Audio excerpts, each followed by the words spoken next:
कर्मभूमि अध्याय 1 भाग 1। हमारे स्कूलों और कॉलेजों में जिस तत्परता से फीस वसूल की जाती है, शायद मालगुजारी भी उतनी सख्ती से नहीं वसूल की जाती। महीने में एक दिन नियत कर दिया जाता है। उस दिन फीस का दाखिला होना अनिवार्य है। या तो फीस दीजिए या नाम कटवाइए, या जब तक फीस न दाखिल हो रोज कुछ जुर्माना दीजिए। कहीं कहीं ऐसा भी नियम है कि उसी दिन फीस दोगुनी कर दी जाती है और किसी दूसरी तारीख को दोगुनी फीस न दी तो नाम कट जाता है।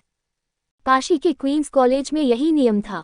7वीं तारीख को फीस न दो तो 21वीं तारीख को दोगुनी फीस देनी पड़ती थी या नाम कट जाता था। ऐसे कठोर नियमों का उद्देश्य इसके सिवा और क्या हो सकता था कि गरीबों के लड़के स्कूल छोड़कर भाग जाए। वही हृदयहीन दफ्तरी शासन जो अन्य विभागों में है, हमारे शिक्षालयों में भी है। वो किसी के साथ रियायत नहीं करता। चाहे जहां से लाओ, कर्ज लो, गहने गिरवी रखो, लोटा थाली बेचो, चोरी करो, मगर फीस जरूर दो, नहीं दूनी फीस देनी पड़ेगी या नाम कट जाएगा। जमीन और जायदाद के कर वसूल करने में भी कुछ रियायत की जाती है। हमारे शिक्षालयों में नरमी को घुसने ही नहीं दिया जाता। वहां स्थायी रूप से मार्शल लॉ का व्यवहार होता है। कचहरी में पैसे का राज है, हमारे स्कूलों में भी पैसे का राज है, उससे कहीं कठोर कहीं निर्दय। देर में आइए तो जुर्माना, न आइए तो जुर्माना, सबक न याद हो तो जुर्माना, किताबें न खरीद सकिए तो जुर्माना, कोई अपराध हो जाए तो जुर्माना। शिक्षालय क्या है? जुर्मानालय है। यही हमारी पश्चिमी शिक्षा का आदर्श है, जिसकी तारीफों के पुल बांधे जाते हैं। यदि ऐसे शिक्षालयों से पैसे पर जान देने वाले, पैसे के लिए गरीबों का गला काटने वाले, पैसे के लिए अपनी आत्मा बेच देने वाले छात्र निकलते हैं तो आश्चर्य क्या है। आज वही वसूली की तारीख है। अध्यापकों की मेजों पर रुपयों के ढेर लगे हैं। चारों तरफ खनाखन की आवाजें आ रही हैं। सराफे में भी रुपये की ऐसी झनकार कम सुनाई देती है। हर एक मास्टर तहसील का चपरासी बना बैठा हुआ है। जिस लड़के का नाम पुकारा जाता है वह अध्यापक के सामने आता है, फीस देता है और अपनी जगह पर आ बैठता है। मार्च का महीना है। इसी महीने में अप्रैल, मई और जून की फीस भी वसूल की जा रही है। इम्तिहान की फीस भी ली जा रही है। 10वें दर्जे में तो एक एक लड़के को 40 रुपये देने पड़ रहे हैं। अध्यापक ने 20वें लड़के का नाम पुकारा, अमरकांत। अमरकांत गैरहाजिर था। अध्यापक ने पूछा, क्या अमरकांत नहीं आया? एक लड़के ने कहा, आए तो थे, शायद बाहर चले गए हों। क्या फीस नहीं लाया है? किसी लड़के ने जवाब नहीं दिया। अध्यापक की मुद्रा पर खेद की रेखा झलक पड़ी। अमरकांत अच्छे लड़कों में था। बोले, शायद फीस लाने गया होगा। इस घंटे में न आया तो दूनी फीस देनी पड़ेगी। मेरा क्या अख्तियार है? दूसरा लड़का चले गोवर्धन दास। सहसा एक लड़के ने पूछा, अगर आपकी इजाजत हो तो मैं बाहर जाकर देखूं। अध्यापक ने मुस्कुराकर कहा, घर की याद आई होगी। खैर जाओ, मगर 10 मिनट के अंदर आ जाना। लड़कों को बुला बुलाकर फीस लेना मेरा काम नहीं है। लड़के ने नम्रता से कहा, अभी आता हूँ। कसम ले लीजिए जो हाथ के बाहर जाऊं। यह इस कक्षा के संपन्न लड़कों में था, बड़ा खिलाड़ी, बड़ा बैठकबाज। हाजिरी देकर गायब हो जाता तो शाम की खबर लाता। हर महीने फीस की दूनी रकम जुर्माना दिया करता था। गोरे रंग का, लंबा, छरहरा शौकीन युवक था, जिसके प्राण खेल में बसते थे। नाम था मोहम्मद सलीम। सलीम और अमरकांत दोनों पास पास बैठते थे। सलीम को हिसाब लगाने या तर्जुमा करने में अमरकांत से विशेष सहायता मिलती थी। उसकी कॉपी से नकल कर लिया करता था। इससे दोनों में दोस्ती हो गई थी। सलीम कवि था, अमरकांत उसकी गजलें बड़े चाव से सुनता था। मैत्री का यह एक और कारण था। सलीम ने बाहर जाकर इधर उधर निगाह दौड़ाए, अमरकांत का कहीं पता न था। जरा और आगे बढ़े तो देखा वह एक वृक्ष की आड़ में खड़ा है। पुकारा, अमरकांत, ओ बुद्धू लाल, चलो फीस जमा कर, पंडित जी बिगड़ रहे हैं। अमरकांत ने अचकन के दामन से आंखें पोंछ ली और सलीम की तरफ आता हुआ बोला, क्या मेरा नंबर आ गया? सलीम ने उसके मुंह की तरफ देखा तो उसकी आंखें लाल थीं। वह अपने जीवन में शायद ही कभी रोया हो। चौंक कर बोला, अरे तुम रो रहे हो, क्या बात है? अमरकांत सांवले रंग का, छोटा सा दुबला पतला कुमार था। अवस्था 20 की हो गई थी पर अभी मसे भी न भीगी थी। 14-15 साल का किशोर सा लगता था। उसके मुख पर एक वेदना में दृढ़ता जो निराशा से बहुत कुछ मिलती जुलती थी, अंकित हो रही थी, मानो संसार में उसका कोई नहीं है। इसके साथ ही उसकी मुद्रा पर कुछ ऐसी प्रतिभा, कुछ ऐसी मनस्विता थी कि एक बार उसे देखकर फिर भूल जाना कठिन था। उसने मुस्कुराकर कहा, कुछ नहीं जी, रोता कौन है? आप रोते हैं? और कौन रोता है? सच बताओ क्या हुआ? अमरकांत की आंखें फिर भर आईं। लाख यत्न करने पर भी आंसू न रुक सके। सलीम समझ गया, उसका हाथ पकड़कर बोला, क्या फीस के लिए रो रहे हो भले आदमी, मुझसे क्यों न कह दिया, तुम मुझे भी गैर समझते हो। कसम खुदा की, बड़े नालायक आदमी हो तुम। ऐसे आदमी को गोली मार देनी चाहिए। दोस्तों से भी यह गिरियत, चलो क्लास में, मैं फीस दिए देता हूँ। जरा सी बात के लिए घंटे भर से रो रहे हो। वो तो कहो मैं आ गया, नहीं तो आज जनाब का नाम ही कट गया होता।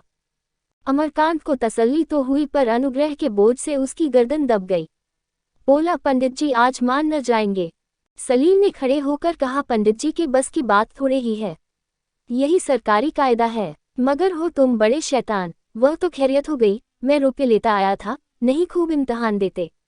देखो आज एक ताज़ा गजल कही है, पीठ सहला देना। आपको मेरी वफा याद आई। खैर है, आज ये क्या याद आई। अमरकांत का व्यथित चिता इस समय गजल सुनने को तैयार न था, पर सुने बगैर काम भी तो नहीं चल सकता। बोला, नाजुक चीज है, खूब कहा है, मैं तुम्हारी जबान की सफाई पर जान देता हूँ। सलीम, यही तो खास बात है भाई साहब, लफ्जों की झनकार का नाम गजल नहीं है। दूसरा शेर सुनो। फिर मेरे सीने में एक हूक उठी, फिर मुझे तेरी अदा याद आई। अमरकांत ने फिर तारीफ की, लाजवाब चीज है, कैसे तुम्हें ऐसे शेर सूझ जाते हैं। सलीम हंसा, उसी तरह जैसे तुम्हें हिसाब और मजमून सूझ जाते हैं, जैसे एसोसिएशन में स्पीचें दे लेते हो। आओ पान खाते चलें। दोनों दोस्तों ने पान खाए और स्कूल की तरफ चले। अमरकांत ने कहा, पंडित जी बड़ी डांट बताएंगे, फीस ही तो लेंगे, और जो पूछें अब तक कहाँ थे, कह देना फीस लाना भूल गया था। मुझसे न कहते बनेगा, मैं साफ साफ कह दूंगा तो तुम पिटोगे भी मेरे हाथ से। संध्या समय जब छुट्टी हुई और दोनों मित्र घर चले, अमरकांत ने कहा, तुमने आज मुझ पर जो एहसान किया है। सलीम ने उसके मुंह पर हाथ रखकर कहा, बस खबरदार, जो मुंह से एक आवाज भी निकाली, कभी भूलकर भी इसका जिक्र न करना। आज जलसे में आओगे। मजमून क्या है मुझे तो याद नहीं। अजी वही पश्चिमी सभ्यता है। तो मुझे 2-4 पॉइंट बता दो, नहीं तो मैं वहां कहूंगा क्या। बताना क्या है, पश्चिमी सभ्यता की बुराइयां हम सब जानते ही हैं, वही बयान कर देना। तुम जानते होगे, मुझे तो एक भी नहीं मालूम। एक तो ये तालीम ही है, जहाँ देखो वही दुकानदारी, अदालत की दुकान, इल्म की दुकान, सेहत की दुकान। इस एक पॉइंट पर बहुत कुछ कहा जा सकता है। अच्छी बात है, आऊंगा। भाग 2। अमरकांत के पिता लाला समरकांत बड़े उद्योगी पुरुष थे। उनके पिता केवल एक झोंपड़ी छोड़कर मरे थे, मगर समरकांत ने अपने बाहुबल से लाखों की संपत्ति जमा कर ली थी। पहले उनकी एक छोटी सी हल्दी की आदत थी। हल्दी से गुड़ और चावल की बारी आई। 3 बरस तक लगातार उनके व्यापार का क्षेत्र बढ़ता ही गया। अब आदतें बंद कर दी थीं, केवल लेन देन करते थे।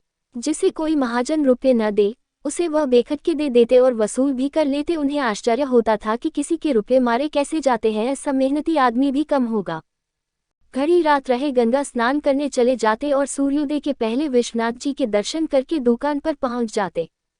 वहां मुनीम को जरूरी काम समझाकर तगादे पर निकल जाते और तीसरे पहर लौटते। भोजन करके फिर दुकान आ जाते और आधी रात तक डटे रहते थे। भी भीमकाय भोजन तो एक ही बार करते थे, पर खूब डटकर। 200-250 मुद्दर के हाथ अभी तक फेरते थे। अमरकांत की माता का उसके बचपन ही में देहांत हो गया था। समरकांत ने मित्रों के कहने सुनने से दूसरा विवाह कर लिया था। उस 7 साल के बालक ने नई मां का बड़े प्रेम से स्वागत किया, लेकिन उसे जल्द मालूम हो गया कि उसकी नई माता उसकी जिद और शरारतों को उस क्षमा दृष्टि से नहीं देखती जैसे उसकी मां देखती थी। वह अपनी मां का अकेला लाडला लड़का था, बड़ा जिद्दी, बड़ा नटखट। जो बात मुंह से निकल जाती उसे पूरा करके ही छोड़ता। नई माताजी बात बात पर डांटती थीं, यहाँ तक कि उसे माता से द्वेष हो गया। जिस बात को वह मना करती उसे वह अदबदाकर करता। पिता से भी जीत हो गया। पिता और पुत्र में स्नेह का बंधन न रहा। लालाजी जो काम करते, बेटे को उससे अरुचि होती। वह मलाई के प्रेमी थे, बेटे को मलाई से अरुचि थी। वह पूजा पाठ बहुत करते थे, लड़का इसे ढोंग समझता था। वह पहले सिरे के लोभी थे, लड़का पैसे को ठीकरा समझता था। मगर कभी कभी बुराई से भलाई पैदा हो जाती है। पुत्र सामान्य रीति से पिता का अनुगामी होता है। महाजन का बेटा महाजन, पंडित का पंडित, वकील का वकील, किसान का किसान होता है। मगर यहाँ इस द्वेष ने महाजन के पुत्र को महाजन का शत्रु बना दिया। जिस बात का पिता ने विरोध किया वह पुत्र के लिए मान्य हो गई, और जिसको सराहा वह त्याज्य। महाजनी के हथकंडे और षड्यंत्र उसके सामने रोज ही रचे जाते थे। उसे इस व्यापार से घृणा होती थी। इसे चाहे पूर्व संस्कार कह लो, पर हम तो यही कहेंगे कि अमरकांत के चरित्र का निर्माण पिता द्वेष के हाथों हुआ। खैरियत ये हुई कि उसके कोई सौतेला भाई न हुआ, नहीं शायद वह घर से निकल गया होता। समरकांत अपनी संपत्ति को पुत्र से ज्यादा मूल्यवान समझते थे। पुत्र के लिए तो संपत्ति की कोई जरूरत न थी, पर संपत्ति के लिए पुत्र की जरूरत थी। विमाता की तो इच्छा यही थी कि उसे वनवास देकर अपनी चहेती नैना के लिए रास्ता साफ कर दे, पर समरकांत इस विषय में निश्चल रहे। मजा ये था कि नैना स्वयं भाई से प्रेम करती थी, और अमरकांत के हृदय में अगर घर वालों के लिए कहीं कोमल स्थान था तो वह नैना के लिए था। नैना की सूरत भाई से इतनी मिलती जुलती थी जैसे सगी बहन हो। इस अनुरूपता ने उसे अमरकांत के और भी समीप कर दिया था। माता पिता के इस दुर्व्यवहार को वह इस स्नेह के नशे में भुला दिया करता था। घर में कोई बालक न था और नैना के लिए किसी साथी का होना अनिवार्य था। माता चाहती थी नैना भाई से दूर दूर रहे। वह अमरकांत को इस योग्य न समझती थी कि वह उनकी बेटी के साथ खेले। नैना की बाल प्रकृति इस कूटनीति के झुकाए न झुकी। भाई बहन में ये स्नेह यहाँ तक बढ़ा कि अंत में विमात्व ने मातवी को भी परास्त कर दिया। विमाता ने नैना को भी आंखों से गिरा दिया और पुत्र की कामना लिए संसार से विदा हो गई। अब नैना घर में अकेली रह गई। समरकांत बाल विवाह की बुराइयां समझते थे, अपना विवाह भी न कर सके। वृद्ध विवाह की बुराइयां भी समझते थे। अमरकांत का विवाह करना जरूरी हो गया। अब इस प्रस्ताव का विरोध कौन करता। अमरकांत की अवस्था 19 साल से कम न थी, पर देह और बुद्धि को देखते हुए अभी किशोरावस्था ही में था। देह का दुर्बल, बुद्धि का मंद। पौधे को कभी मुक्त प्रकाश न मिला, कैसे बढ़ता कैसे फैलता, बढ़ने और फैलने के दिन कुसंगति और असंयम में निकल गए। 10 साल पड़ते हो गए थे और अभी ज्यों त्यों 8वें में पहुंचा था। किंतु विवाह के लिए ये बातें नहीं देखी जाती। देखा जाता है धन, विशेषकर उस बिरादरी में जिसका उद्यम ही व्यवसाय हो। लखनऊ के एक धनी परिवार से बातचीत चल पड़ी। समरकांत की तो लार टपक पड़ी। कन्या के घर में विधवा माता के सिवा निकट का कोई संबंधी न था और धन की कहीं था नहीं। ऐसी कन्या बड़े भागों से मिलती है। उसकी माता ने बेटे की साथ बेटी से पूरी की थी। त्याग की जगह भोग, शील की जगह तेज, कोमल की जगह तीव्र का संस्कार किया था। सिकुड़ने और सिमटने का उसे अभ्यास न था। और वह युवक प्रकृति की युवती ब्याही गई युवती प्रकृति के युवक से, जिसमें पुरुषार्थ का कोई गुण नहीं। अगर दोनों के कपड़े बदल दिए जाते तो एक दूसरे के स्थानापन्न हो जाते। दबा हुआ पुरुषार्थ ही स्त्रीत्व है। विवाह हुए 2 साल हो चुके थे, पर दोनों में कोई सामंजस्य न था। दोनों अपने अपने मार्ग पर चले जाते थे। दोनों के विचार अलग, व्यवहार अलग, संसार अलग, जैसे 2 भिन्न जलवायु के जंतु एक पिंजरे में बंद कर दिए गए हों। हाँ, तभी अमरकांत के जीवन में संयम और प्रयास की लगन पैदा हो गई थी। उसकी प्रकृति में जो ढीलापन, निर्जीवता और संकोच था, वह कोमलता के रूप में बदलता जाता था। विद्याभ्यास में उसे अब रुचि हो गई थी। हालांकि लालाजी अब उसे घर के धंधों में लगाना चाहते थे। वह तार वार पढ़ लेता था और इससे अधिक योग्यता की उनकी समझ में जरूरत न थी, पर अमरकांत उस पथिक की भांति जिसने दिन विश्राम में काट दिया हो, अब अपने स्थान पर पहुंचने के लिए दूने वेग से कदम बढ़ाए चला जाता था। भाग 3। स्कूल से लौटकर अमरकांत नियमानुसार अपनी छोटी कोठरी में जाकर चरखे पर बैठ गया। उस विशाल भवन में जहां बारात ठहर सकती थी, उसने अपने लिए यही छोटी सी कोठरी पसंद की थी।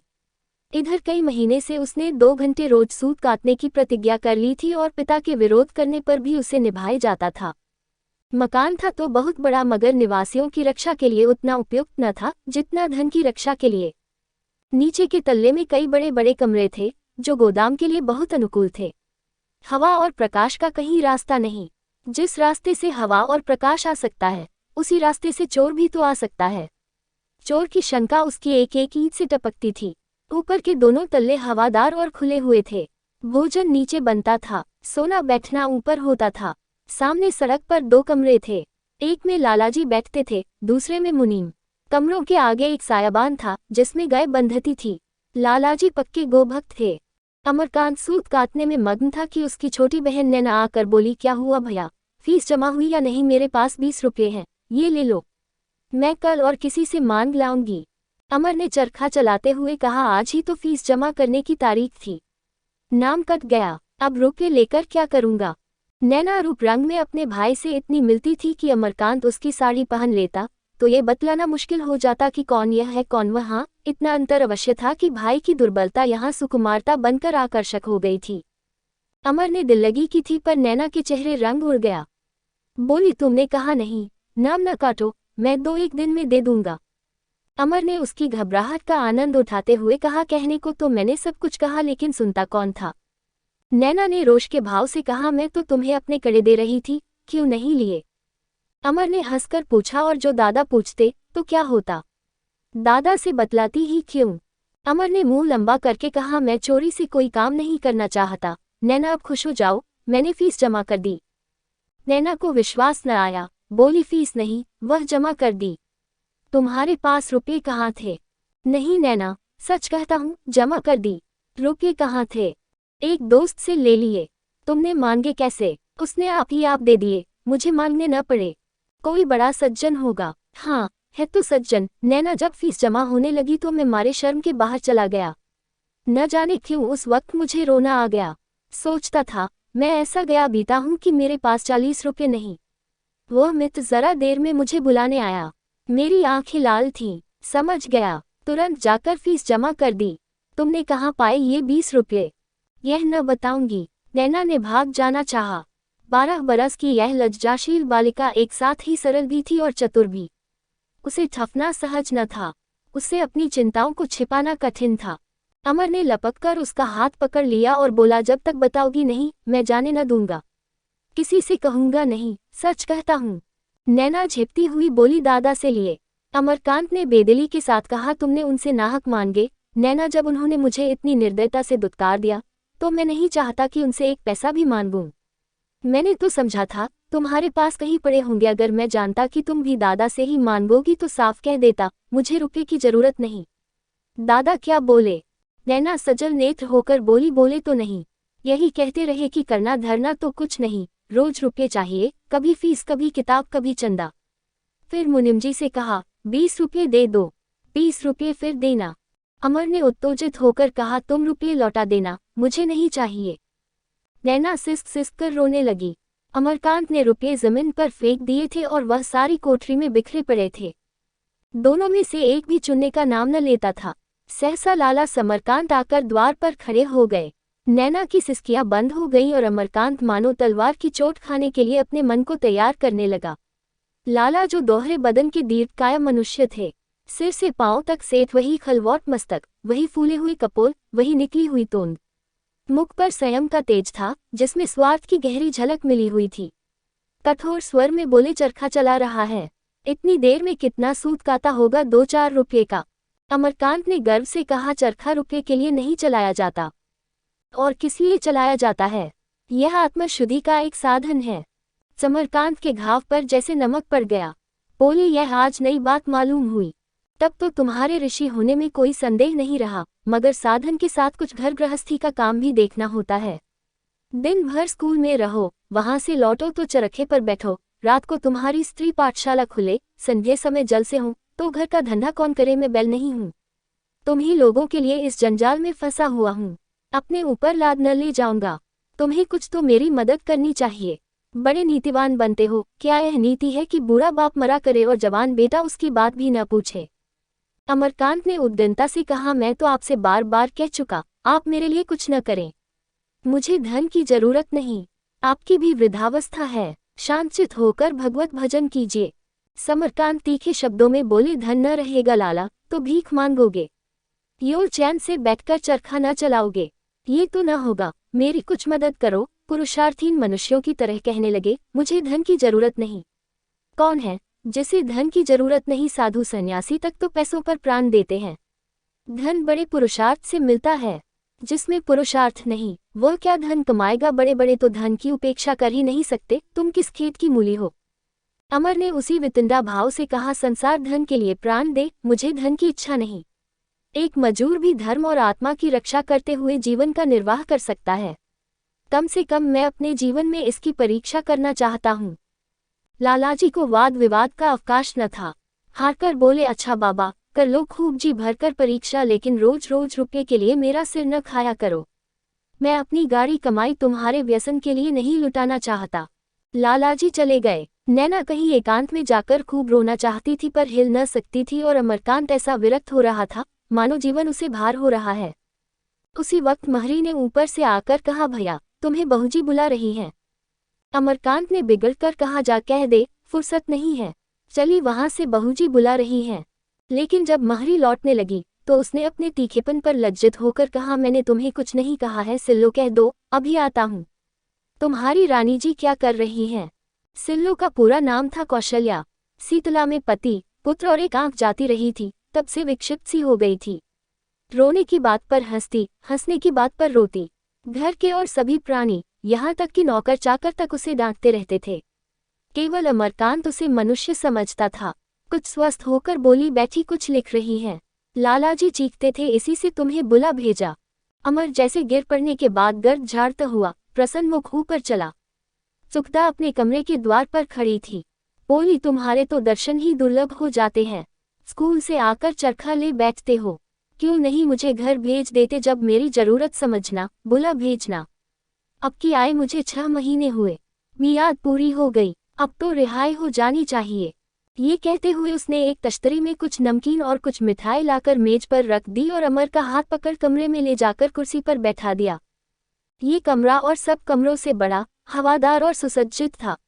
दरी का गर्श था, उस पर करीने से कई गद्देदार और सादी कुर्सियां लगी हुई थी। बीच में एक छोटी सी नक्काशीदार गोल मेज थी। शीशे की अलमारियों में सजल्द पुस्तकें सजी हुई थीं। आलों पर तरह तरह के खिलौने रखे हुए थे। एक कोने में मेज पर हारमोनियम रखा हुआ था। दीवारों पर धुरंधर, रवि वर्मा और कई चित्रकारों की तस्वीरें शोभा दे रही थीं। 2-3 पुराने चित्र भी थे। कमरे की सजावट से सुरुचि और संपन्नता का आभास होता था। अमरकांत का सुखदा से विवाह हुए 2 साल हो चुके थे। सुखदा 2 बार तो एक महीना रहकर चली गई थी। अब की उसे आए 6 महीने हो गए थे, मगर उनका स्नेह अभी तक ऊपर ही ऊपर था। गहराइयों में दोनों एक दूसरे से अलग अलग थे। सुखदा ने कभी अभाव न जाना था, जीवन की कठिनाइयां न सही थी। वह जाने माने मार्ग को छोड़कर अनजान रास्ते पर पांव रखते डरती थी। भोग और विलास को वह जीवन की सबसे मूल्यवान वस्तु समझती थी और उसे हृदय से लगाए रहना चाहती थी। अमरकांत को वह घर के कामकाज की ओर खींचने का प्रयास करती रहती थी। कभी समझाती थी, कभी रूठती थी, कभी बिगड़ती थी। सास के न रहने से वह एक प्रकार से घर की स्वामिनी हो गई थी। बाहर के स्वामी लाला समरकांत थे, पर भीतर का संचालन सुखदा ही के हाथों में था। किंतु अमरकांत उसकी बातों को हंसी में टाल देता, उस पर अपना प्रभाव डालने की कभी चेष्टा न करता। उसकी विलासप्रियता मानो खेतों में हौवे की भांति उसे डराती रहती थी। खेत में हरियाली थी, दाने थे, लेकिन वह हौवा निश्चल भाव से दोनों हाथ फैलाए खड़ा उसकी ओर घूरता रहता था। अपनी आशा और दुराशा, हार और जीत को वह सुखदा से बुराई की भांति छिपाता था। कभी कभी उसे घर लौटने में देर हो जाती तो सुखदा व्यंग्य करने से बाज न आती थी, हाँ यहाँ कौन अपना बैठा हुआ है, बाहर के मजे घर में कहाँ। और ये तिरस्कार किसान की कड़े कड़े की भांति हौवे के भय को और भी उत्तेजित कर देती थी। वह उसकी खुशामद करता, अपने सिद्धांतों को लंबी से लंबी रस्सी देता, पर सुखदा इसे उसकी दुर्बलता समझकर ठुकरा देती थी। वह पति को दया भाव से देखती थी, उसकी त्यागमयी प्रवृत्ति का अनादर न करती थी, पर इसका तथ्य न समझ सकती थी। वह अगर सहानुभूति की भिक्षा मांगता, उसके सहयोग के लिए हाथ फैलाता, तो शायद वह उसकी उपेक्षा न करती। अपनी मुट्ठी बंद करके, अपनी मिठाई आप खाकर वह उसे रुला देता। वह भी अपनी मुट्ठी बंद कर लेती थी और अपनी मिठाई आप खाती थी। दोनों आपस में हंसते बोलते थे, साहित्य और इतिहास की चर्चा करते थे, लेकिन जीवन के गूढ़ व्यापारों में पृथक थे। दूध और पानी का मेल नहीं, रेत और पानी का मेल था, जो एक क्षण के लिए मिलकर पृथक हो जाता था। अमर ने इस शिकायत की कोमलता या तो समझी नहीं, या समझकर उसका रस न ले सका। लालाजी ने जो आघात किया था, अभी उसकी आत्मा उस वेदना से तड़प रही थी। बोला, मैं भी यही उचित समझता हूँ, अब मुझे पढ़ना छोड़कर जीविका की फिक्र करनी पड़ेगी। सुखदा ने खींचकर कहा, हाँ, ज्यादा पढ़ लेने से सुनती हूँ आदमी पागल हो जाता है। अमर ने लड़ने के लिए यहाँ भी आस्तीनें चढ़ा ली, तुम यह आक्षेप व्यर्थ कर रही हो। पढ़ने से मैं जी नहीं चुराता, लेकिन इस दशा में पढ़ना नहीं हो सकता। आज स्कूल में मुझे जितना लज्जित होना पड़ा, वह मैं ही जानता हूँ। अपनी आत्मा की हत्या करके पढ़ने से भूखा रहना कहीं अच्छा है। सुखदा ने भी अपने शस्त्र संभाले। बोली, मैं तो समझती हूँ कि घड़ी 2 घड़ी दुकान पर बैठकर भी आदमी बहुत कुछ पढ़ सकता है। चरखे और जलसों में जो समय देते हो वह दुकान पर दो तो कोई बुराई न होगी। फिर जब तुम किसी से कुछ कहोगे नहीं तो कोई तुम्हारे दिल की बातें कैसे समझ लेगा। मेरे पास इस वक्त भी 1000 रुपये से कम नहीं। वह मेरे रुपये हैं, मैं उन्हें उड़ा सकती हूँ। तुमने मुझसे चर्चा तक न की। मैं बुरी सही, तुम्हारी दुश्मन नहीं। आज लालाजी की बातें सुनकर मेरा रक्त खौल रहा था। 40 रुपये के लिए इतना हंगामा। तुम्हें जितनी जरूरत हो मुझसे लो। मुझसे लेते तुम्हारे आत्मसम्मान को चोट लगती हो। अम्मा से लो, वह अपने को धन्य समझेंगी। उन्हें इसका अरमान ही रह गया कि तुम उनसे कुछ मांगते। मैं तो कहती हूँ मुझे लेकर लखनऊ चले चलो और निश्चिंत मत होकर पढ़ो। अम्मा तुम्हें इंग्लैंड भेज देंगी, वहां से अच्छी डिग्री ला सकते हो। सुखदा ने निष्कपट भाव से ये प्रस्ताव किया था। शायद पहली बार उसने पति से अपने दिल की बात कही। अमरकांत को बुरा लगा। बोला मुझे डिग्री इतनी प्यारी नहीं है कि उसके लिए ससुराल की रोटियां। तो अगर मैं अपने परिश्रम से धनोपार्जन करके पढ़ सकूंगा तो पाऊंगा नहीं कोई धंधा देखूंगा। मैं अब तक व्यर्थ ही शिक्षा के मोह में पड़ा हुआ था। कॉलेज के बाहर भी अध्ययनशील आदमी बहुत कुछ सीख सकता है। मैं अभिमान नहीं करता लेकिन साहित्य और इतिहास की जितनी पुस्तकें इन 2-3 सालों में मैंने पढ़ी हैं शायद ही मेरे कॉलेज में किसी ने पढ़ी हो। सुखदा ने इस अप्रिय विषय का अंत करने के लिए कहा, अच्छा नाश्ता तो कर लो, आज तो तुम्हारी मीटिंग है। 9 बजे के पहले क्यों लौटने लगे? मैं तो टॉकीज में जाऊंगी। अगर तुम ले चलो तो मैं तुम्हारे साथ चलने को तैयार हूँ।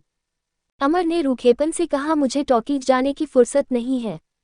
तुम जा सकती हो, फिल्मों से भी बहुत कुछ लाभ उठाया जा सकता है, तो मैं तुम्हें मना तो नहीं करता। तुम क्यों नहीं चलते? जो आदमी कुछ उपार्जन न करता हो उसे सिनेमा देखने का अधिकार नहीं।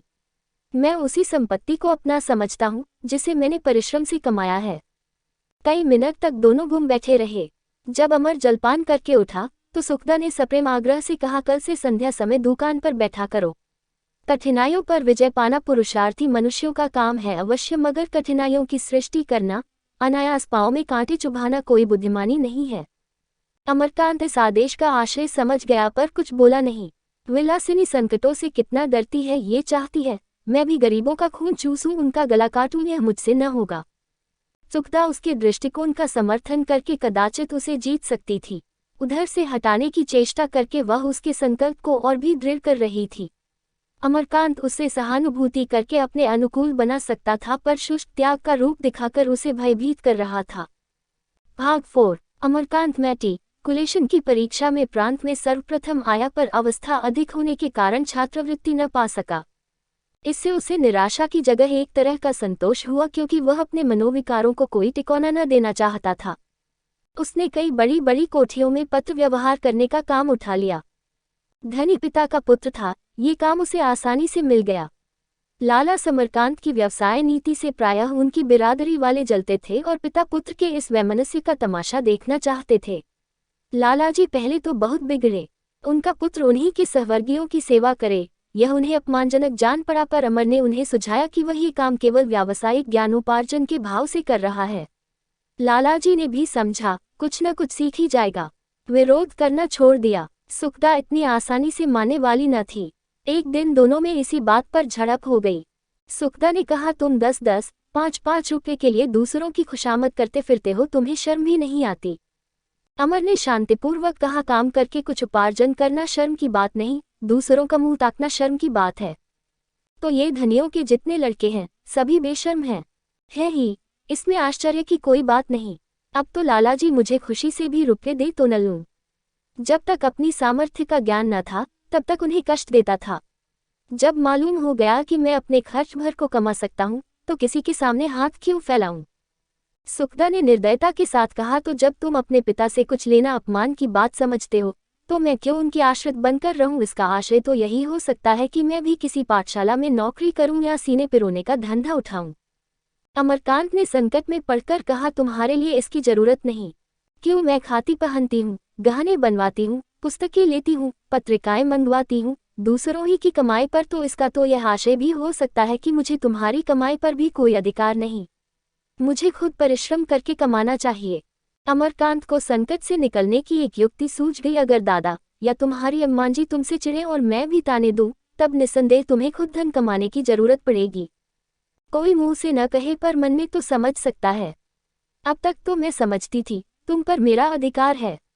तुमसे जितना चाहूंगी लड़कर ले लूंगी, लेकिन अब मालूम हुआ मेरा कोई अधिकार नहीं। तुम जब चाहो मुझे जवाब दे सकते हो। यही बात है या कुछ और? अमरकांत ने हारकर कहा, तो तुम मुझे क्या करने को कहती हो? दादा से हर महीने रुपये के लिए लड़ता रहूं? सुखदा बोली, हाँ मैं यही चाहती हूँ। ये दूसरों की चाकरी छोड़ दो और घर का धंधा देखो। जितना समय उधर देते हो उतना ही समय घर के कामों में दो। मुझे इस लेन देन सूद ब्याज से घृणा है। सुखदा मुस्कुराकर बोली, ये तो तुम्हारा अच्छा तर्क है। मरीज को छोड़ दो, वह आप ही आप अच्छा हो जाएगा। इस तरह मरीज मर जाएगा, अच्छा ना होगा। तुम दुकान पर जितनी देर बैठोगे कम से कम उतनी देर तो ये घृणित व्यापार न होने दोगे। ये भी तो संभव है कि तुम्हारा अनुराग देखकर लालाजी सारा काम तुम्ही को सौंप दे। तब तुम अपनी इच्छानुसार इसे चलाना। अगर अभी इतना भार नहीं लेना चाहते तो न लो, लेकिन लालाजी की मनोवृत्ति पर तो कुछ न कुछ प्रभाव डाल ही सकते हो। वो वही कर रहे हैं जो अपने अपने ढंग से सारा संसार कर रहा है। तुम विरक्त होकर उनके विचार और नीति को नहीं बदल सकते। और अगर तुम अपना ही राग लापोगे तो मैं कह देती हूँ, अपने घर चली जाऊंगी। तुम जिस तरह जीवन व्यतीत करना चाहते हो वह मेरे मन की बात नहीं।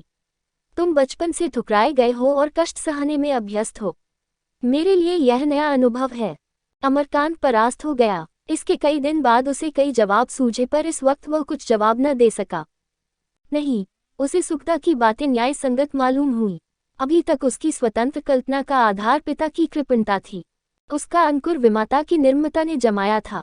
तर्क या सिद्धांत पर उसका आधार न था, और वह दिन तो अभी दूर, बहुत दूर था, जब उसके चिता की वृत्ति ही बदल जाए। उसने निश्चय किया, पत्र व्यवहार का काम छोड़ दूंगा। दुकान पर बैठने में भी उसकी आपत्ति उतनी तीव्र न रही। हाँ, अपनी शिक्षा का खर्च वह पिता से लेने पर किसी तरह अपने मन को न दबा सका। इसके लिए उसे कोई दूसरा ही गुप्त मार्ग खोजना पड़ेगा। सुखदा से कुछ दिनों के लिए उसकी संधि सी हो गई। इसी बीच में एक और घटना हो गई जिसने उसकी स्वतंत्र कल्पना को भी शिथिल कर दिया। सुखदा इधर साल भर से मैके न गई थी। विधवा माता बार बार बुलाती थी। लाला समरकांत भी चाहते थे कि 2-1 महीने के लिए हो आए, पर सुखदा जाने का नाम न लेती थी। अमरकांत की ओर से निश्चिंत न हो सकती थी। वह ऐसे घोड़े पर सवार थी जिसे नित्य फेरना लाजमी था। 10-5 दिन बंधा रहा तो फिर पुट्ठे पर हाथ ही न रखने देगा। इसीलिए वह अमरकांत को छोड़कर न जाती थी। अंत में माता ने स्वयं काशी आने का निश्चय किया। उनकी इच्छा अब काशीवास करने की भी हो गई। 1 महीने तक अमरकांत उनके स्वागत की तैयारियों में लगा रहा। गंगा तट पर बड़ी मुश्किल से पसंद का घर मिला, जो न बहुत बड़ा था न बहुत छोटा। उसकी सफाई और सफेदी में कई दिन लगे। गृहस्थी की सैकड़ों ही चीजें जमा करनी थी। उसके नाम सास ने 1000 का बीमा भेज दिया था। उसने कत्रब्योत से उसके आधो ही में सारा प्रबंध कर दिया। पाई का हिसाब लिखा तैयार था। जब सास जी प्रयाग का स्नान करती हुई माघ में काशी पहुंची तो वहां का सुप्रबंध देखकर बहुत प्रसन्न हुई। अमरकांत ने बचत के 500 रुपये उनके सामने रख दिए। रेणुका देवी ने चकित होकर कहा, क्या 500 ही में सब कुछ हो गया? मुझे तो विश्वास नहीं आता। जी नहीं, 500 ही खर्च हुए। ये तो तुमने इनाम देने का काम किया है। ये बचत के रुपये तुम्हारे हैं। अमर ने झेपते हुए कहा, जब मुझे जरूरत होगी आपसे मांग लूंगा। अभी तो कोई ऐसी जरूरत नहीं है। रेणुका देवी रूप और अवस्था से नहीं, विचार और व्यवहार से वृद्धा थी। ज्ञान और व्रत में उनकी आस्था न थी, लेकिन लोकमत की अवहेलना न कर सकती थी। विधवा का जीवन तप का जीवन है। लोकमत इसके विपरीत कुछ नहीं देख सकता। रेणुका को विवश होकर धर्म का स्वांग भरना पड़ता था, किंतु जीवन बिना किसी आधार के तो नहीं रह सकता। भोग विलास, सैर तमाशे से आत्मा उसी भांति संतुष्ट नहीं होती जैसे कोई चटनी और अचार खाकर अपनी क्षुधा को शांत नहीं कर सकता। जीवन किसी तथ्य पर ही टिक सकता है। रेणुका के जीवन में यह आधार पशु प्रेम था। वह अपने साथ पशु पक्षियों का एक चिड़ियाघर लाई थी। तोते, मैने, बंदर, बिल्ली, गाय, हिरन, मोर, कुत्तों आदि पाल रखे थे और उन्हीं के सुख दुख में सम्मिलित होकर जीवन में सार्थकता का अनुभव करती थी। हरेक का अलग अलग नाम था, रहने का अलग अलग स्थान था, खाने पीने के अलग अलग बर्तन थे। अन्य रईसों की भांति उनका पशु प्रेम नुमाइशी, विशनेबल या मनोरंजक न था। अपने पशु पक्षियों में उनकी जान बसती थी। वह उनके बच्चों को उसी मातवा भरे स्नेह से खिलाती थी मानो अपने नाती पोते हों। ये पशु भी उनकी बातें, उनके इशारे कुछ इस तरह समझ जाते थे कि आश्चर्य होता था। दूसरे दिन माँ बेटी में बातें होने लगी। रेणुका ने कहा, तुझे ससुराल इतनी प्यारी हो गई। सुखदा लज्जित होकर बोली, क्या करूं अम्मा, ऐसी उलझन में पड़ी हूं कि कुछ सूझता ही नहीं। बाप बेटे में बिल्कुल नहीं बनती। दादाजी चाहते हैं वह घर का धंधा देखें। वो कहते हैं मुझे इस व्यवसाय से घृणा है। मैं चली जाती तो न जाने क्या दशा होती। मुझे बराबर खट्टा लगा रहता है कि वह देश विदेश की राह न लें। तुमने मुझे कुएं में धकेल दिया और क्या कहूँ। रेणुका चिंतित होकर बोली, मैंने तो अपनी समझ में घर वर दोनों ही देखभाल कर विवाह किया था, मगर तेरी तकदीर को क्या करती, लड़के से तेरी आपत्ति है या वही हाल है। सुखदा फिर लज्जित हो गई। उसके दोनों कपोल लाल हो गए। सिर झुकाकर बोली, उन्हें अपनी किताबों और सभाओं से छुट्टी नहीं मिलती। तेरी जैसी रूपवती एक सीधे सादे छोकरे को भी न संभाल सकी, चाल चलन का कैसा है। सुखदा जानती थी अमरकांत में इस तरह की कोई दुर्वासना नहीं है, पर इस समय वह इस बात को निश्चयात्मक रूप से न कह सकी। उसके नारीत्व पर धब्बा आता था। बोली, मैं किसी के दिल का हाल क्या जानूं अम्मा, इतने दिन हो गए, एक दिन भी ऐसा न हुआ होगा कि कोई चीज ला कर देते। जैसे चाहूं रहूं, उनसे कोई मतलब ही नहीं। रेणुका ने पूछा, तू कभी कुछ पूछती है, कुछ बनाकर खिलाती है, कभी उसके सिर में तेल डालती है। सुखदा ने गर्व से कहा, जब वह मेरी बात नहीं पूछते तो मुझे क्या गरज पड़ी है, वह बोलते हैं तो मैं बोलती हूँ। मुझसे किसी की गुलामी नहीं होगी।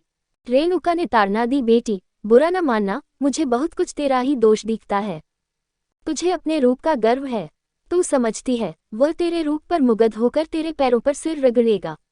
ऐसे मर्द होते हैं, यह मैं जानती हूँ, पर वह प्रेम टिकाऊ नहीं होता। न जाने तू क्यों उससे तनी रहती है, मुझे तो वह बड़ा गरीब और बहुत ही विचारशील मालूम होता है। सच कहती हूँ, मुझे उस पर दया आती है। बचपन में तो बेचारे की माँ मर गई, विमाता मिली, वह डाइन। बाप हो गया शत्रु, घर को अपना घर न समझ सका। जो हृदय चिंता भार से इतना दबा हुआ हो, उसे पहले स्नेह और सेवा से पोला करने के बाद तभी प्रेम का बीज बोया जा सकता है। सुखदा चिढ़कर बोली, वह चाहते हैं मैं उनके साथ तपस्विनी बनकर रहूं, रूखा सूखा खाऊं, मोटा झोटा पहनूं और वह घर से अलग होकर मेहनत और मजूरी करें। मुझसे यह न होगा, चाहे सदैव के लिए उनसे नाता ही टूट जाए। वो अपने मन की करेंगे, मेरे आराम तकलीफ की बिल्कुल परवाह न करेंगे, तो मैं भी उनका मुंह न जोहूंगी। रेणुका ने तिरस्कार भरी चितवनों से देखा और बोली, और अगर आज लाला समरकांत का दिवाला पिट जाए। सुखदा ने इस संभावना की कभी कल्पना ही न की थी।